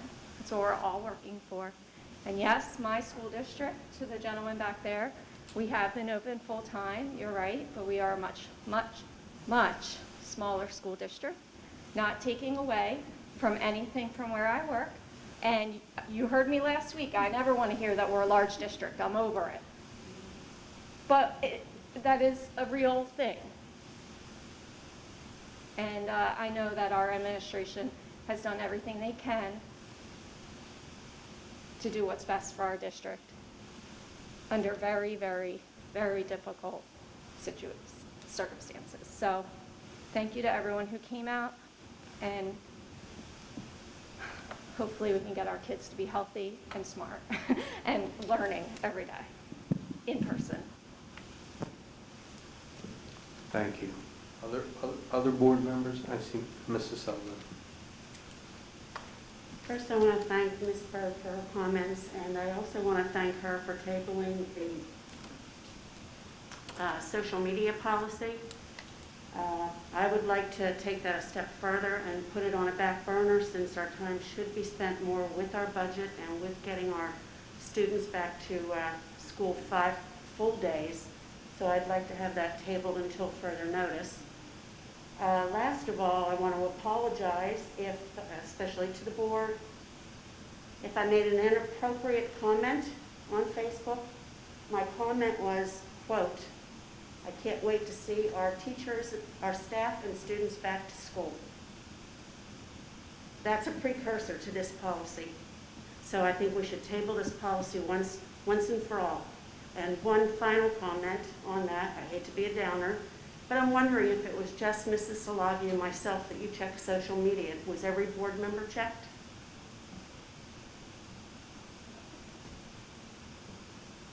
Other board member comments? I have a comment, Mr. President. Okay, I'll be very quick. I just wanted to say thank you, like everybody else echoed. I just wanted to say thank you to everybody that came out and spoke, that came out to the meeting, and especially to the students that spoke up. Like I said last week, and I'll say it again, it takes a lot for them to come up here and speak in front of a lot of people and speak actually into that camera to their colleagues and to their staff. So I just also wanted to say thank you to Dr. Gruccio, the staff, and administration, and the pandemic response teams for meeting together as a team to come up with a plan. I sat here just last week and asked for a timeline with dates along with milestones, and you did just that in just a week. I wanted to say thank you again to everyone that played a part into that. I appreciate all the teachers and all the other stakeholders that came out and did that over the weekend, over a whole entire week, while also doing their job. So I just wanted to say thank you again to them. And thank you also for looking into middle school sports, because I appreciate that as well. I think that would be great for our students to at least play against each other, just to get out and do a little activity. I think that would be great. That's it. Thank you very much. Mrs. Gubler-Floyd. I know it's late, but I'm on the lines of Mrs. Byrd. Brevity is not my strength. Call me LW, long-winded sometimes. But this is important work that we do, and this is a serious situation. And I have to say this because I've been hearing a lot of comments. This plan that you saw tonight was not a weekend plan. It wasn't because we had a packed room of parents who were passionate and wanted to share, their struggles. It wasn't just because students came up and shared their struggles, which we are very glad that they did. This was not like a, hey, you know what, we're feeling a little pressure. Let's put something together and see if this will calm people down. This has, Dr. Gruccio showed it on the plan. This has been going on as early as July to put a plan in place. And I just think, I think that needs to be really said. There's no one person, board member, or parent who is forcing the hand of the administration or the board. We all will want our kids to have the normal that they're used to. But I said this before and I will say it again. We are in a global pandemic, and we wouldn't even be here having this discussion if we weren't. And it was just to make sure that our kids were safe and that our teachers were safe, and it was just not a normal year. Excuse me. And I just have to say just a few things, and then I'll be finished. Our district has involved stakeholders. We've listened to endless concerns, suggestions, compliments, rants, venting sessions, sometimes with praise and sometimes with being berated with insults. I have my concerns also about sometimes the speed of the plan and its implementation. I can't lie and say that I wasn't an advocate to say, I prefer 3 days versus 4. And this is because the fact that we are still in the throes of a pandemic, and the fact that people have different opinions about the need for safety measures, such as wearing a mask or not wearing a mask, being honest about reporting their whereabouts and quarantining, and the belief or the non-belief if COVID is real or if it'll just disappear. Although this is, this will continue to be a hard decision for me, but I know that the consistent monitoring of the plan that's being put in place, it will continue to be monitored, it will continue to be updated as needed, excuse me, and I know that we'll follow the data and we'll follow the safety procedures and protocols that'll be in place to keep our students and our staff safe. And someone said, why did it take so long? And I say to you, it wasn't long. It was a slow and steady strategic plan. And that someone said we had to try to, they had speeches and different things prepared to try to convince us to open the schools. I don't think we had to be convinced. I think it had to be the right timing. The fact that we're in the yellow, the fact that we want children to have some type of normalcy, and I think the fact that we're going from 2 half days to 4 half days is really a great thing. It'll meet the needs of some students, and some students it won't meet their needs. But I do believe the district is trying to fight to make sure that we try to meet the needs of all students. So you always have to know that prayer of serenity. Know the things you can change and the things that you can't, and to know the difference. We cannot change the fact that we are in a pandemic. And we can't ignore it, but we will try to make our way back to as normal as possible, but safely and with the best interest of our students and our staff and our community members as much as we can. So I'm very proud of what the team has put together. And I just feel like it just couldn't be that, hey, we just threw this out over the weekend and tried to come up with it. This has always been the plan to get us back to more in-person instruction. So thank you for your patience.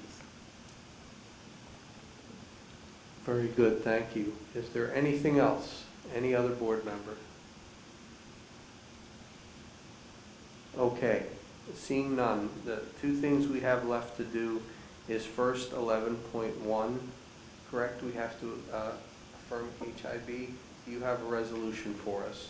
I would ask the board to entertain a motion to affirm HIB cases HS01 and HS02, 2021, as discussed in executive session. May I have a motion, please? Motion. Second. Any discussion on the HIB? Seeing none, roll call, please. Ms. Alabarda? Yes. Ms. Byrd? Yep. Mrs. Byrd, I'm sorry about that. Mr. Delabarka? Yes. Mr. Ireland? Yes. Mr. Price? Mr. Price, yes? Mrs. Sullivan? Yes. Mrs. Salagi? Abstain. Mrs. Gilbert Floyd? Yes. Mr. Castellano? Yes. Okay, now, under new business, we are going to approve the plan. So I'm going to look to Ms. Hauk for some language there. I would ask the board to entertain a motion to approve the administrative recommendation to revise the Egg Harbor Township School District Road Back Plan. And, sorry, this is the wrong one.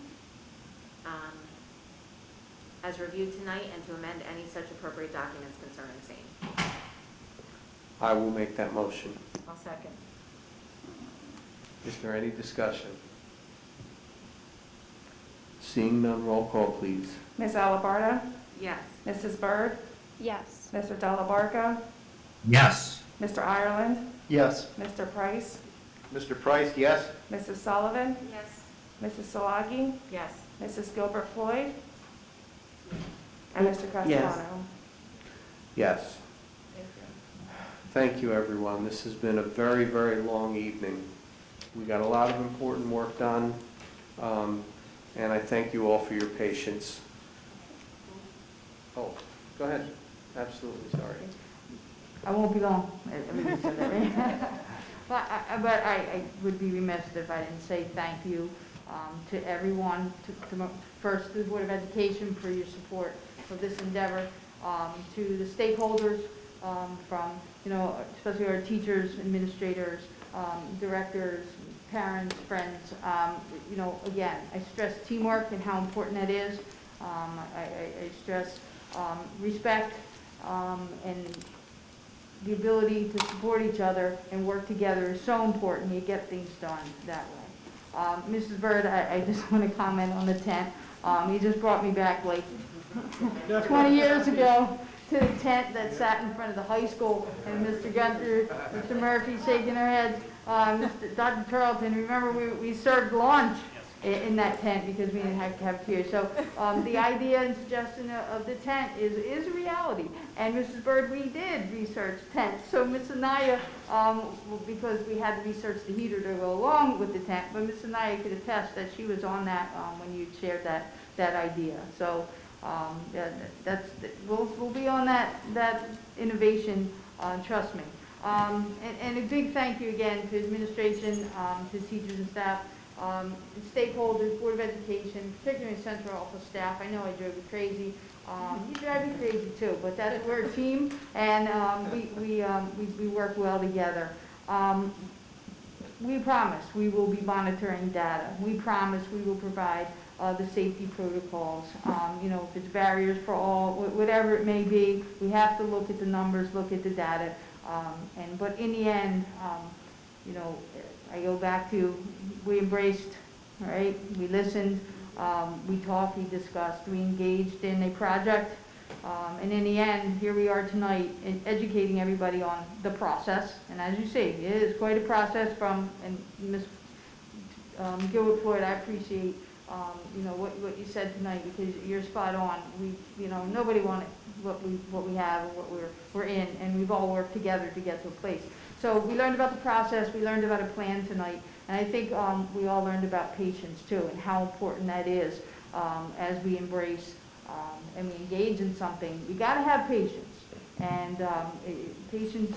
We do listen. We have listened, and now it's time to ease on down the road. Okay, very good, thank you. So with that, I'm going to say thank everyone again for coming out. Please be safe. Please, let's work together, and we'll get through this. May I have a motion, please? I'll make that motion. Second. Oh. All in favor? Everybody. We're adjourned.